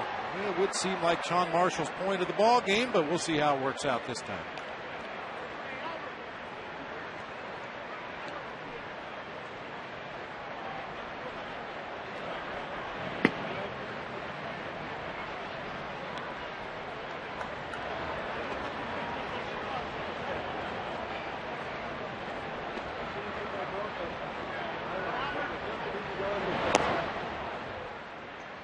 One and one on Peterson, who was called up recently 5 days ago. Started the year at AAA New Orleans.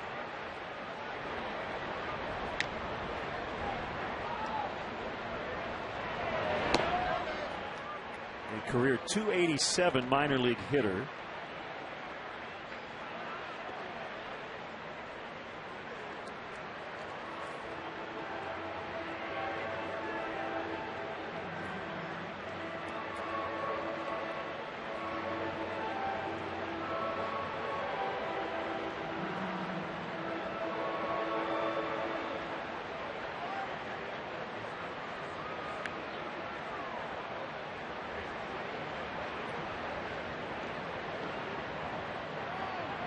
Two and one to count on the pinch hitter.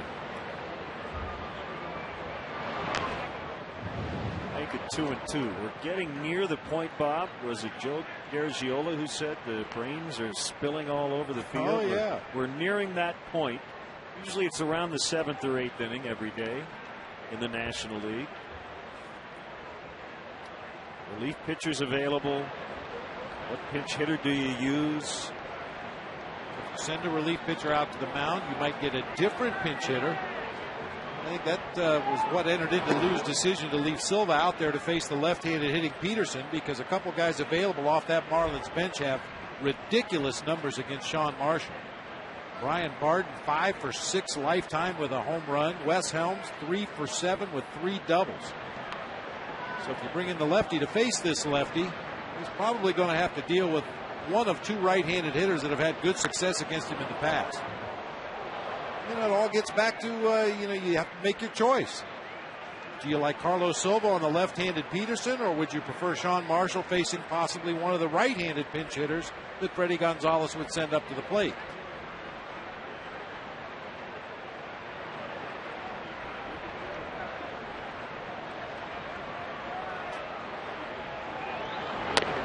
Ball 4, he walked him. Now an easier decision, because Coughlin will not be taken down for a pinch hitter. At least I wouldn't think so. So Sean Marshall will be the guy.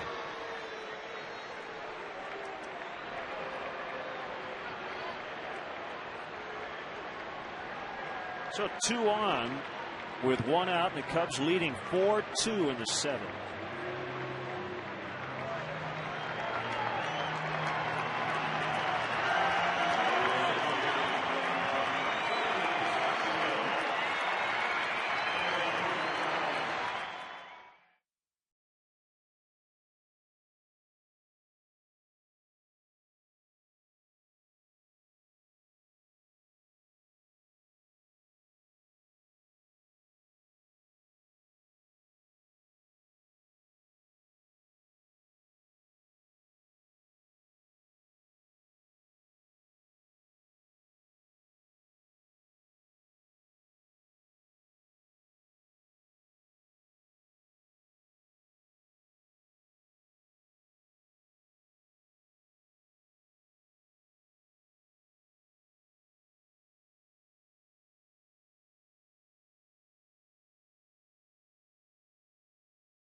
Both teams now, as Sean Marshall will face Wes Helms, who is celebrating his 34th birthday today.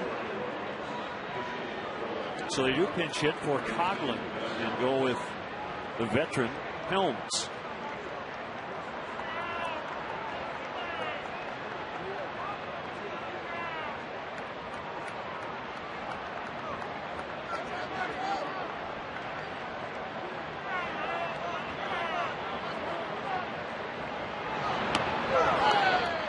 Strike one as Soto immediately got out of his crouch and head out to the mound.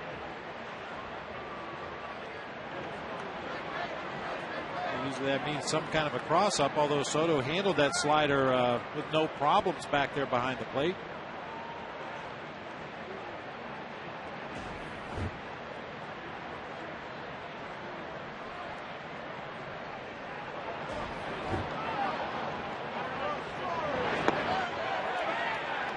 He went.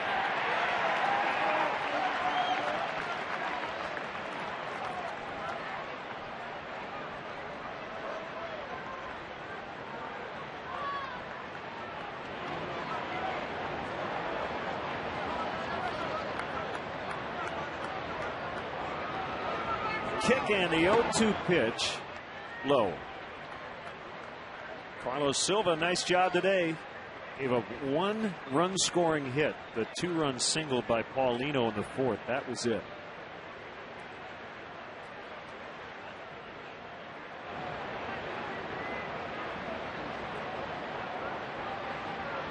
He wants a fastball up.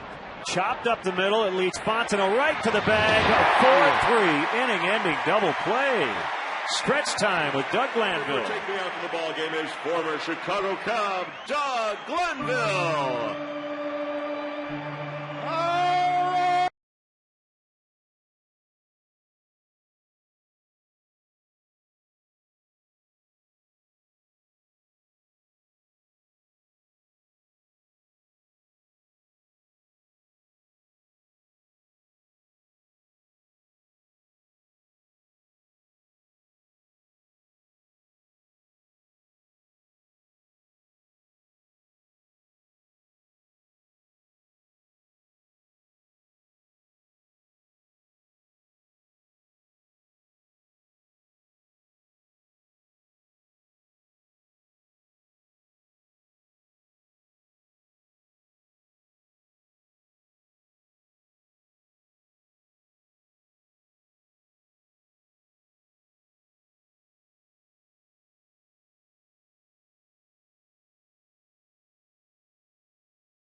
Cubs leading 4-2 here in the bottom of the 7th.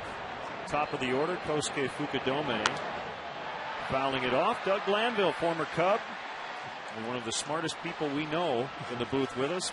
Peterson stays in and plays left. Now, Doug, usually when you ask a baseball player about his book, it's about maybe the book he's reading. But in your case, it's about the book you've written.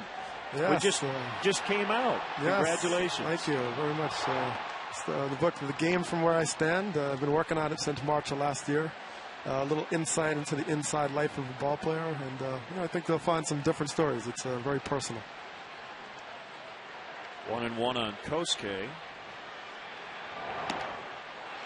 I haven't read the book, but I look forward to reading it. Were there any stories or situations where you had to think, am I going to get in trouble if I write about this? How did you deal with that? All the time. Well, first they have like a legal team reviewing it. That's one. The other is I called a lot of people. I really did. It was fun reaching back to Sean Dunston, asked him a lot of questions, and they gave me really open answers. So it was part of the process. I found it really enjoyable talking to the old teammates. And honestly, you can probably get better information out of former teammates as Kosuke takes a call third than another writer and author would, because they trust you and have that relationship with you. No, they felt I would be responsible because I knew what it was like, and and I shared some tough stories. There's some fun ones. I have a part about Bartman. I said why the phrase was "It's okay, Steve Bartman," and I talk about forgiveness. I get into Ron Santo and Hall of Fame, but I talk also a lot about what players deal with in relationships and travel, the family room where your family waits for you after the game. It's just a little side story. So it's it's a big part of our lives though, as a ball player. I think that would be very enlightening for a lot of fans, Doug, because they come out to the ballpark, they watch their favorite team on television, and sometimes you lose sight of the fact that these guys have personal lives away from the ballpark. They have family issues, they have things they have to deal with, and still come out here and try to perform at a high level. No, absolutely. I mean, my father was chronically ill for 3 years of my career, from 2000 to 2002, and he passed away the last day of the season, and so it was really stressful going to the ER and calling, and that's what we spent 3 hours on the field, but we spent another 10 dealing with the rest of our lives. That one's cranked the other way, but it's going to be hauled in by Carroll. 2 outs in the inning. Let's go down memory lane here, Doug. Oh, yeah. Short stroke back in the day. Got longer with time. Service. Clark. Oh, I believe this is the gapper right here. I can predict the future. Yeah, nicely done. A good memory. Some good days, good days. That had to be a well-placed hit to score Gracie. Sandy hustling right there. Well, I always enjoy reading your insights. I've been writing columns for a while. Yeah, it was something that came out. The New York Times gave me this opportunity, and I really wanted to humanize the experience. Just talk about real stories, real lives, and show that you can still be divinely inspired, even though it's just regular old guys just trying to be the best they can be at something. And, that's a story that we all can share, and I wanted people to feel like, hey, this is your story too, because everybody's dealt with illness in families. Everybody's dealt with what it's like to get fired or traded or released and not make the team. So I want to get into how people feel about how the players deal with the psychology of it and how it affects them every day. And I'm hoping people will receive that well. 1-1 on Marlon Byrd. Did you play with Marlon? I'm really, really proud of Marlon. Yeah. We love watching him play. Yeah, Philadelphia, he kind of came out, had a good year in 2003. I came back, and he's sort of like a mentee. I spent a lot of time talking to him, and I'm just excited to see him really turn into the player. I mean, he's exciting, and his play is fundamentally sound also. We always see him do the right thing. Yep. And unfortunately, we don't always see that in today's game. Guys missing the third base coach, running around third, missing a cutoff man, all these little things that sometimes can be the difference in a win or a loss. Oh, yeah. And Marlon, he has fun. That's really important. He really enjoys the game, and he gets after it every day. I mean, I also work with Rudy Jaramillo. I was excited to see him come and work with guys he's familiar. I knew Soto would really benefit because, Rudy is great about the top hand. And you saw Soto last year dipping under the ball. And now he's got his swing right, and he's got discipline at the plate. So, Bird is really flourishing, and I'm excited to see his career here. 3-2 with 2 outs.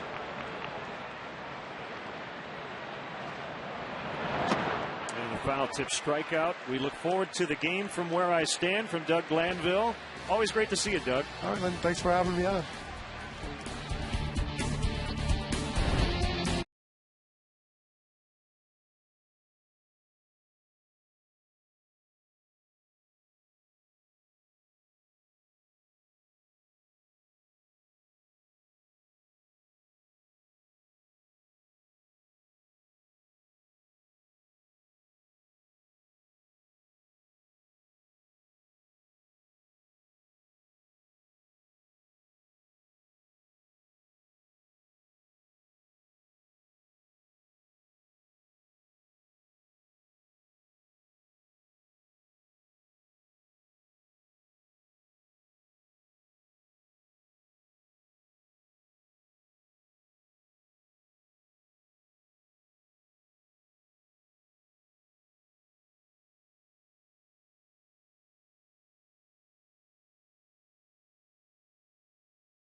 himself at the ballpark.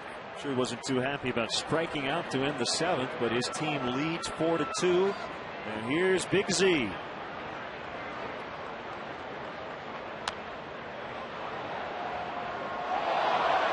A foul strike on Gabby Sanchez.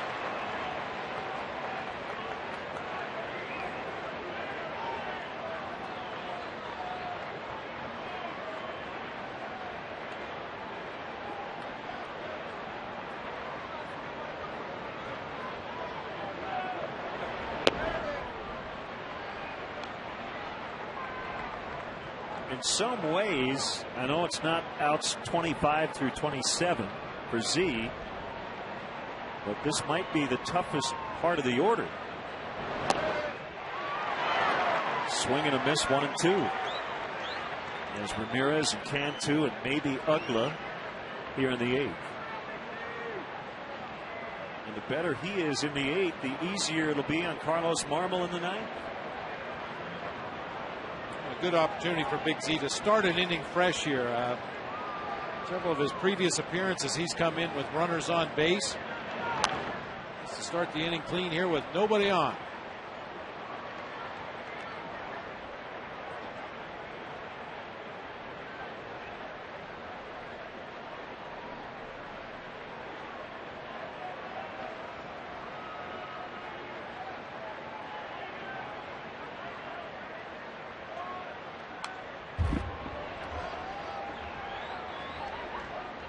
Nice job, Sean Marshall. Got the 4-3 double play off the bat of Wes Helms to get Silva off the hook in the 7th. Clay Hensley has joined Brian Sanchez. Hensley was not available last night. That's why Chris LaRue was the setup guy in the 8th.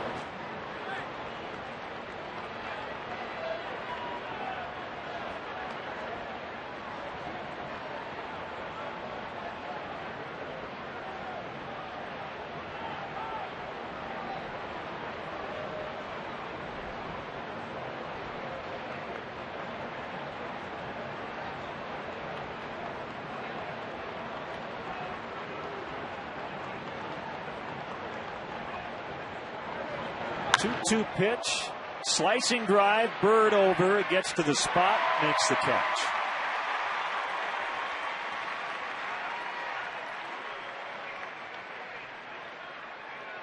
And remember, a couple of innings ago, Giovanni Soto had some issues with his catcher's mitt. We saw Coy Hill, the other catcher on the Cubs roster, over there doing some quick repair work, and looks like he's got his game glove once again.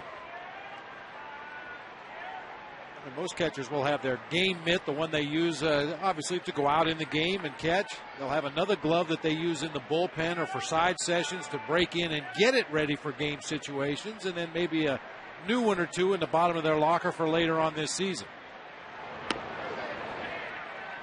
Fastball strike to Ramirez.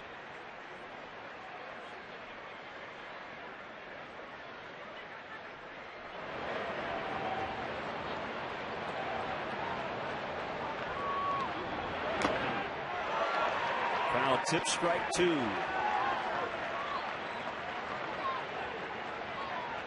Good one going in New York. 4-4 Nationals and Mets in the bottom of the 8th.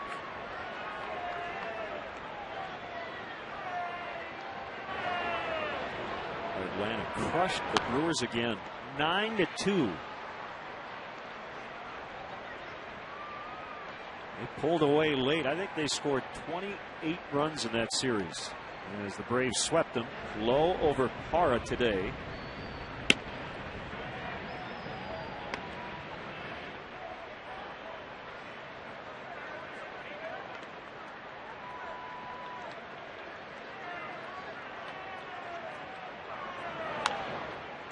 Still 0-2 on Ramirez.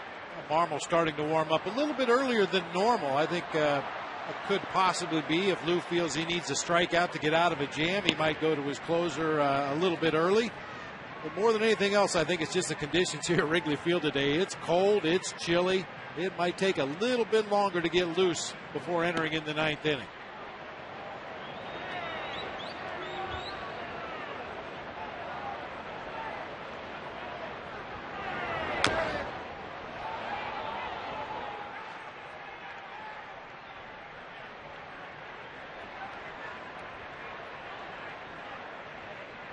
Detroit shut out New York 2-0. First of a day-nighter at Comerica Park. Rick Porcello beat Javier Vasquez.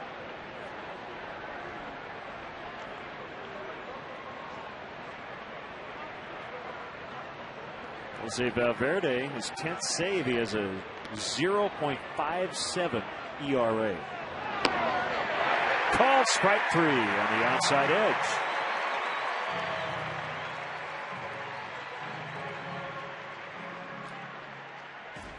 It seems funny to say, but sometimes there's an unhittable strike, and that appeared to be an unhittable strike. A hard sinker started off the plate away, but with a lot of late movement, worked its way back to that outside corner at the knees. Nothing Ramirez could do.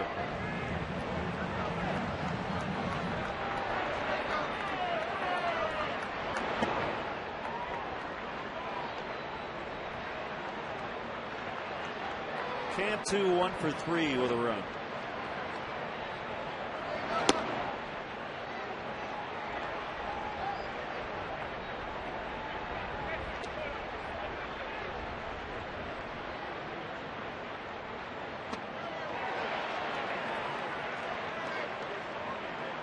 Key guy to get with a home run hitter on deck in a 2-run game.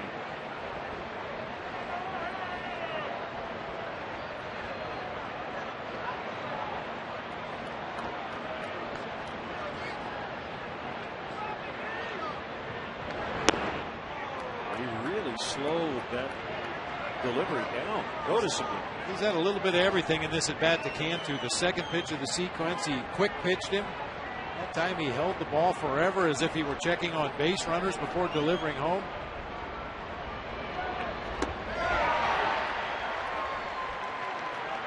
Good sinker today.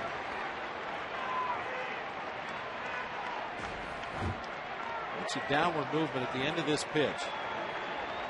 Cantu to swing right over the top.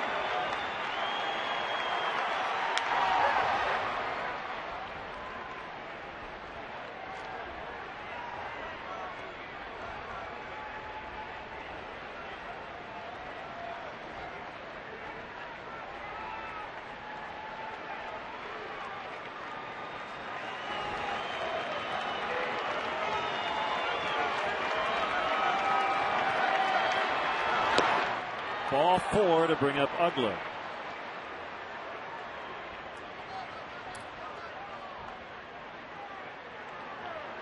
Twins split their series with the White Sox 3-2 the final today. Carl Pavano over John Danks.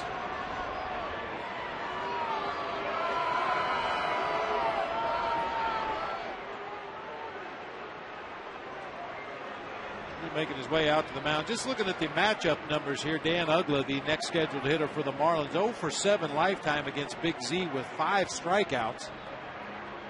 This may just be a take his temperature meeting out there on the mound. Ugla hasn't had much success against either one of the Cubs right-handers at the end of the ball game. Carlos Marmol has held him to an 0 for 6 batting average with a couple of strikeouts.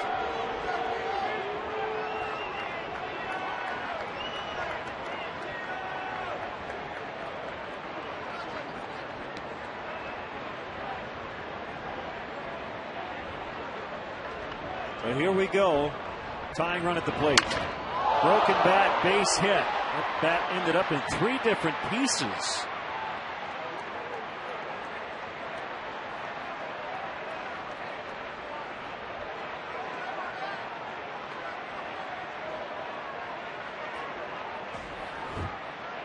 That just completely shattered. Ugla hit it right off the very end of the bat. Not just enough to sneak it back up the middle of the field for a base hit. So that'll be it for Juan Carlos. We've already seen 2 of them today. Here comes the third. Marmol is in the 8th. We'll be back.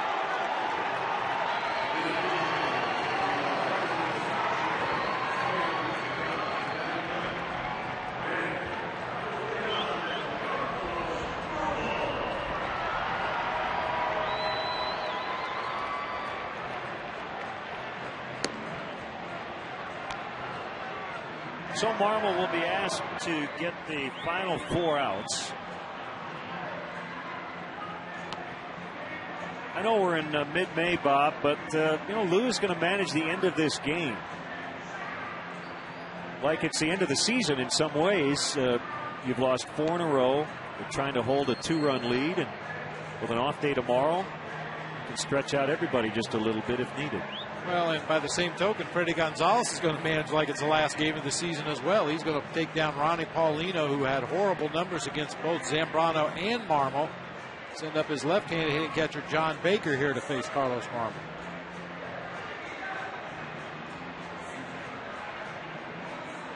We have an opportunity.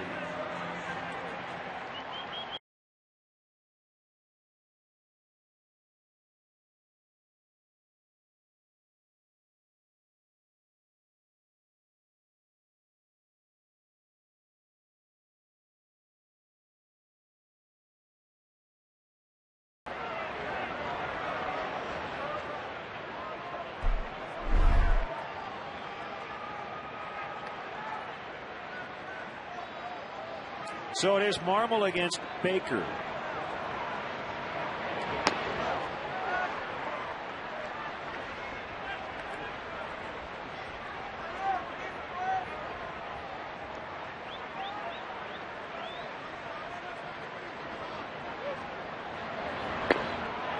Couldn't hold up on a slider. 1-1. John Baker can say something that most National League hitters cannot say that have faced Carlos Marmol. He's never retired it. 4 plate appearances. He's drawn 2 walks and had 2 base hits, including a home run against Marmol. 1 ball, 2 strikes.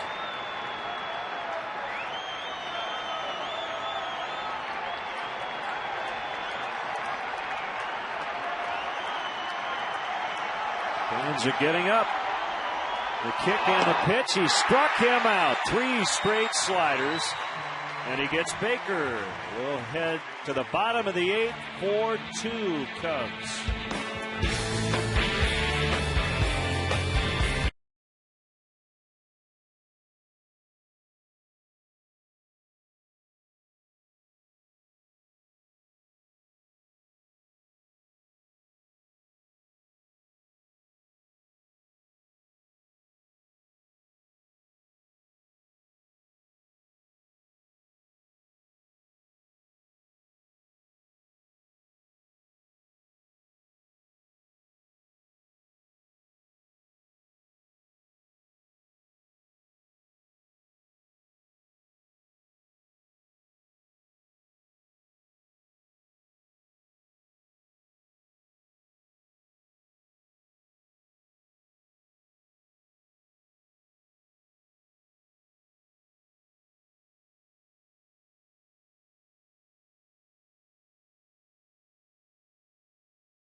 Comfort of the Wrigley Field Mezzanine Suites presented by Nuveen Investments. Suites are available now for games during the season.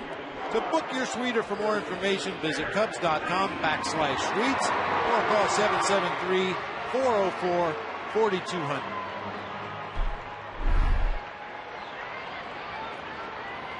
Cubs trying to snap a 4-game skid. Brian Sanchez here in the bottom of the 8th. Facing Derek Lee. Carlos Marmol striking out John Baker to escape the 8th.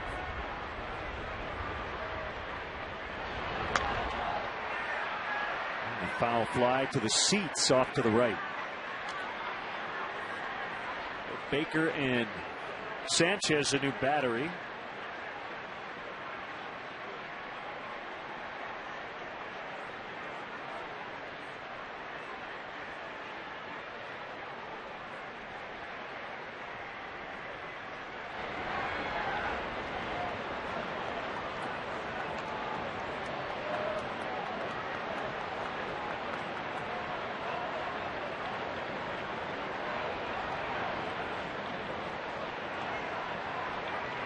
Sanchez working from the stretch, the 1-1 pitch.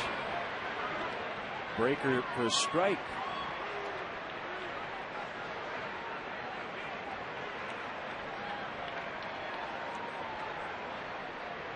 Scoreless 7th for Sanchez in game 1. Did give up 2 hits, but got a key double play ball. Ripped into left for Derek Lee.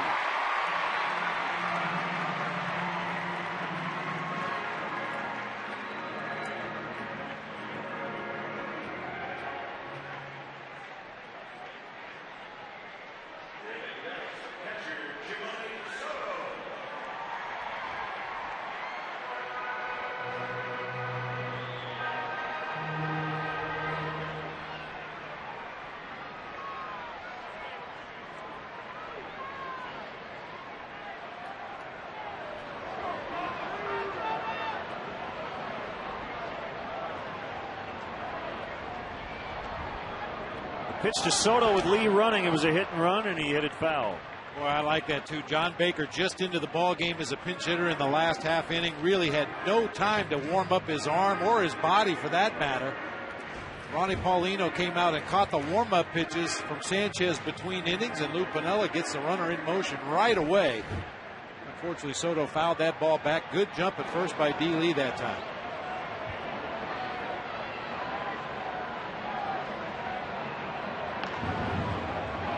From experience, when you come into the ball game behind the plate cold late in the game at Wrigley Field, you just hope you don't get any base runners on at first base until you have an opportunity to get your arm loose.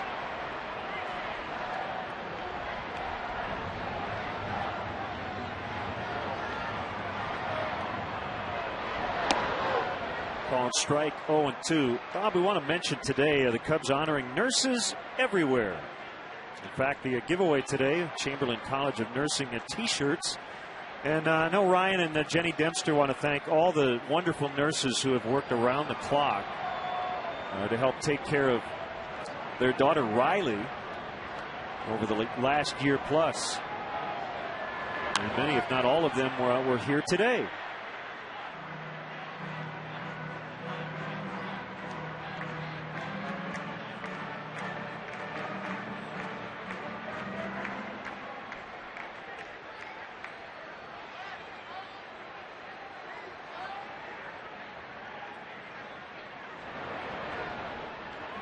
Lefty Dan Meyer up in the Florida bullpen. Still 0-2 on Soto.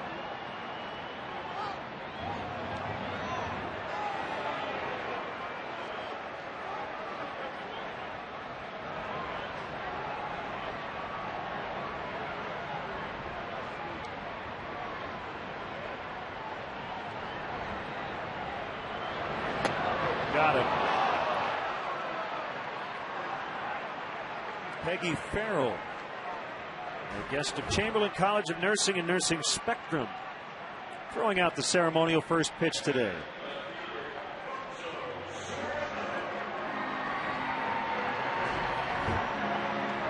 The Dempsters have a rotation of 15 nurses,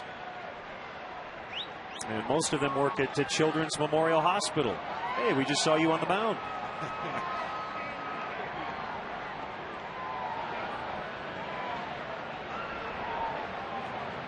Wonderful work, Children's Memorial Hospital.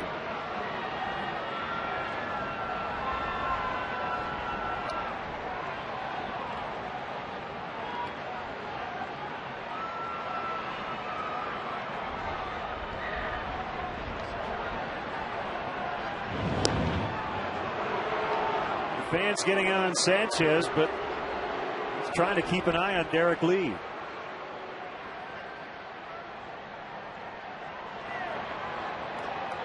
A long history of baseball. There's probably not one pitcher who's ever decided not to throw to first because he didn't want to be booed.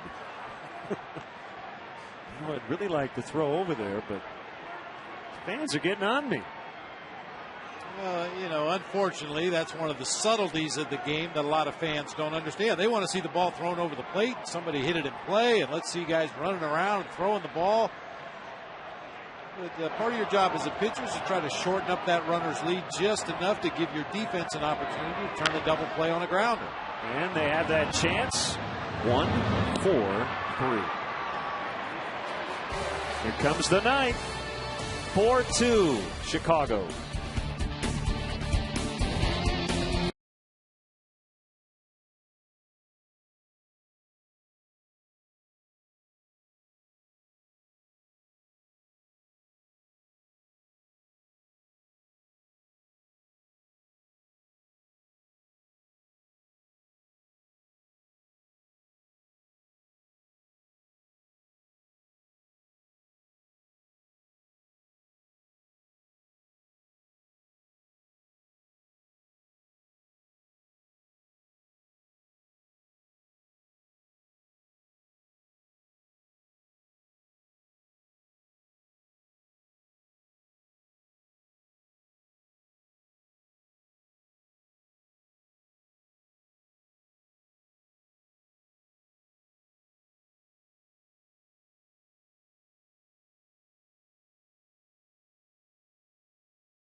Plays left for Soriano. The closer Marmol's still in there.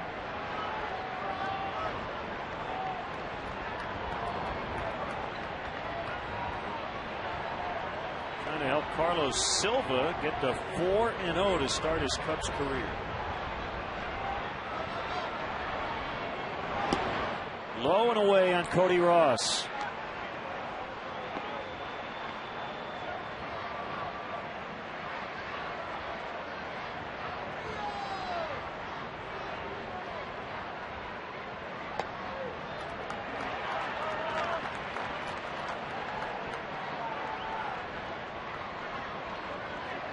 This is game 35 for the Chicago Cubs. Carlos Marmol is getting just his 6th save opportunity. Now, granted, he's pitched in some blowout wins.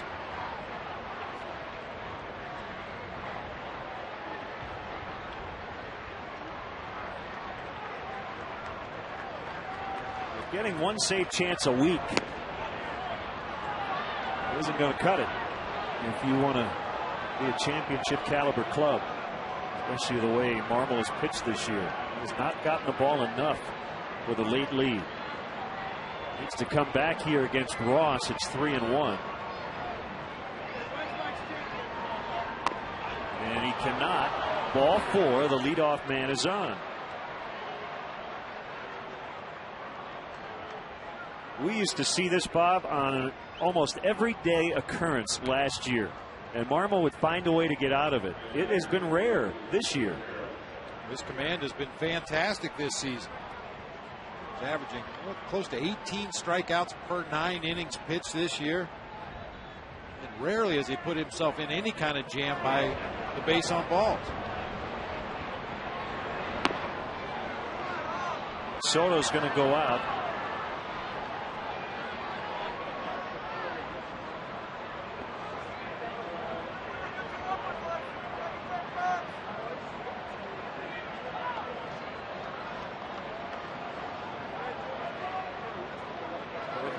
lot harder now than it was in the earlier and middle parts of the ball game. Kind of blowing straight in from right center field now. Considerably harder.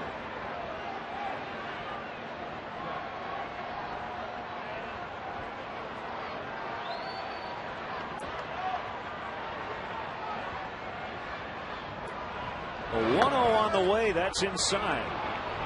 2-0. Try a new ball. I just didn't want to find the strike zone. Rothschild's going to have a quick meeting with his closer on the mound. He may have spotted something mechanically or just wants to make sure Carlos is mentally in a good place here, because this is very out of character from what we've seen from Carlos Marmol this season.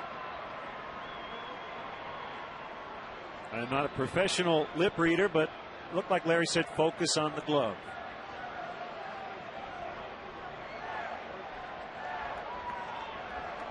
That's a simple statement, but that's really all you're supposed to do as a pitcher.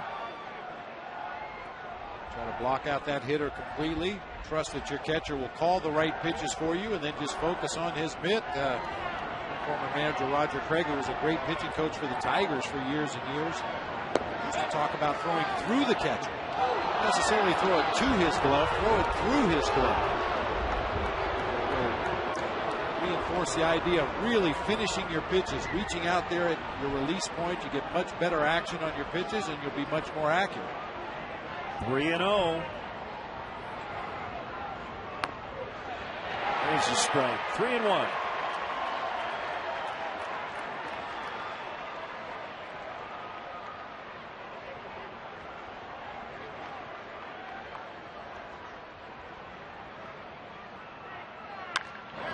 High in the air, and Colvin coming in now after backing up. Oof. Collective gasp as that left the bat of Brett Carroll. Can of corn. Made a good sound coming off of Carroll's bat, but you can tell right away it was way up in the air. Somehow he manages to get underneath that low fastball. Skied it a mile in the air to left field. Colvin started nearly at the warning track, had to come in 4 or 5 steps, but easily makes the catch.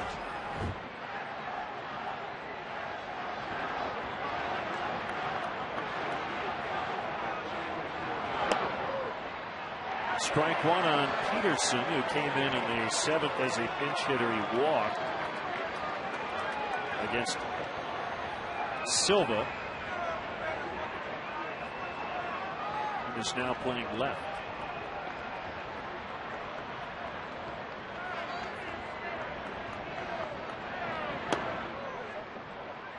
Brian Barden is on deck. Remember him? Kind of glad we haven't seen him to this point. He killed the Cubs last year as a member of the Cardinals.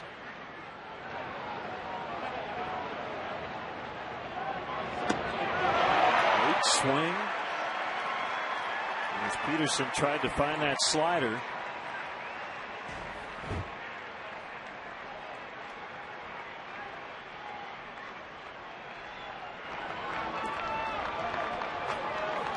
Recognized the pitch, but didn't think it was going to be a strike. He saw that late movement and realized it was coming right down Main Street. Pulled the trigger late.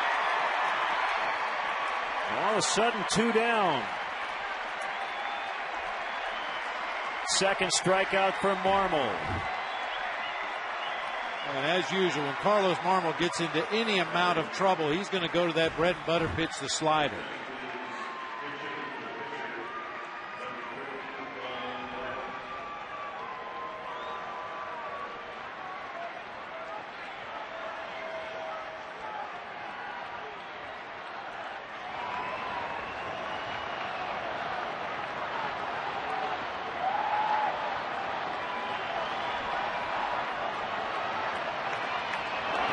Swing and a miss by Barden, who has gone 11 for 23 with 3 home runs against the Cubs in his career. It's a .478 batting average. First appearance of the series. He only has 9 at-bats on the season. This is his 4th AB as a pinch hitter for Freddie Gonzalez.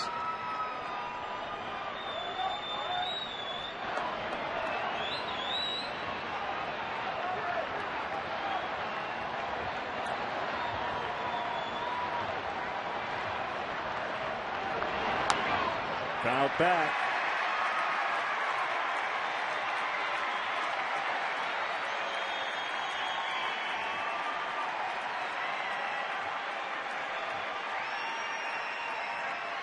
Well, they had the leadoff man on after a walk. And then immediately got behind Brett Carroll. And he's now found the strike zone. Not that time, but that's okay. 2-2 as Ross just took second. Will not be credited with a steal.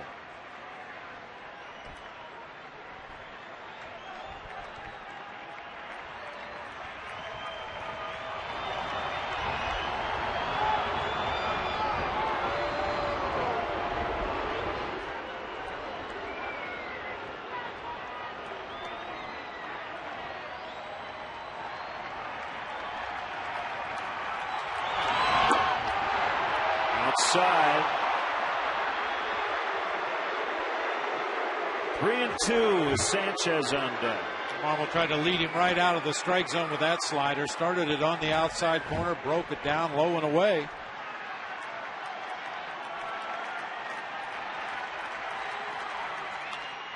And a base hit to left.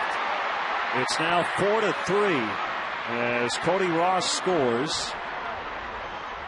Brian Barden again beating up on the Cubs.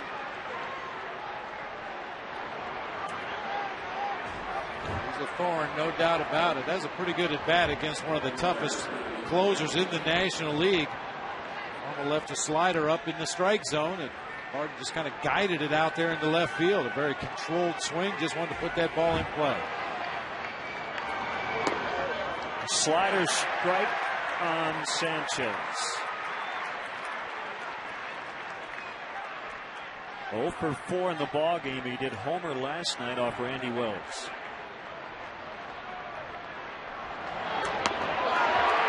Nasty. 0-2.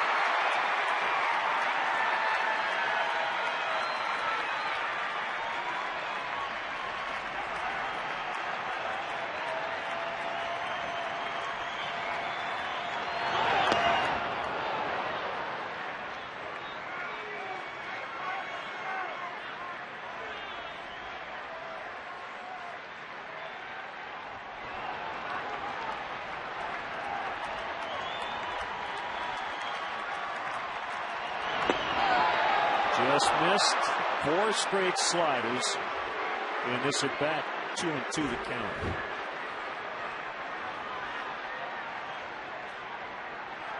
Good location. Look at that 1-2 slider. Another base hit. That's going to bring up Hanley Ramirez with a tying run in scoring position.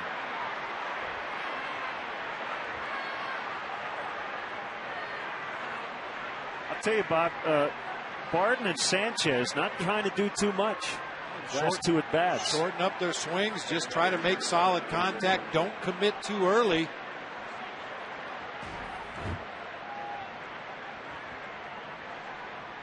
Just punch that ball through the hole in the right side of the infield. All sliders that at bat from Marmol, which I really don't have that much of a problem with. We know he's got a 95-mile-an-hour fastball to use. I would like to see him shake his head out there on the mound once in a while, just to try to plant a seed of doubt in the hitter's mind. Outside corner, a fastball to Ramirez. Nail-biting time here at Wrigley. The Marlins have rallied here with 2 outs.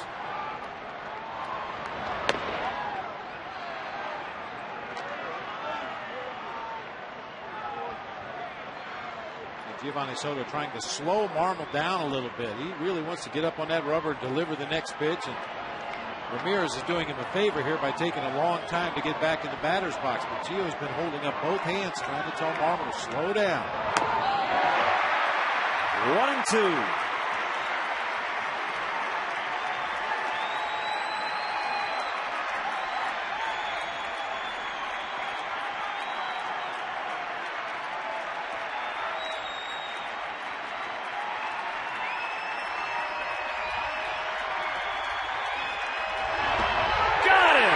Strike 3.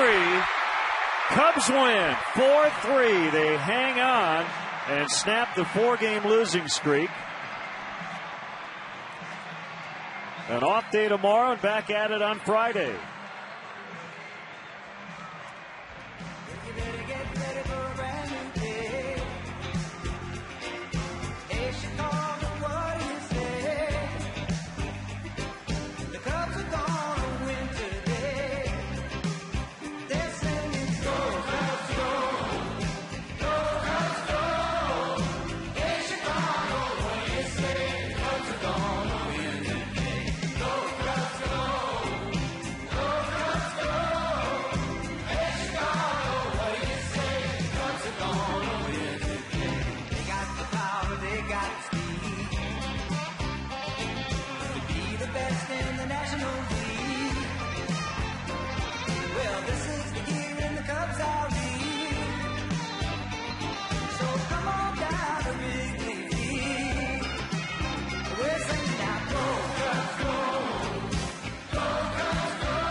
So the Cubs win a tight one. They get to that 4-run mark. That's been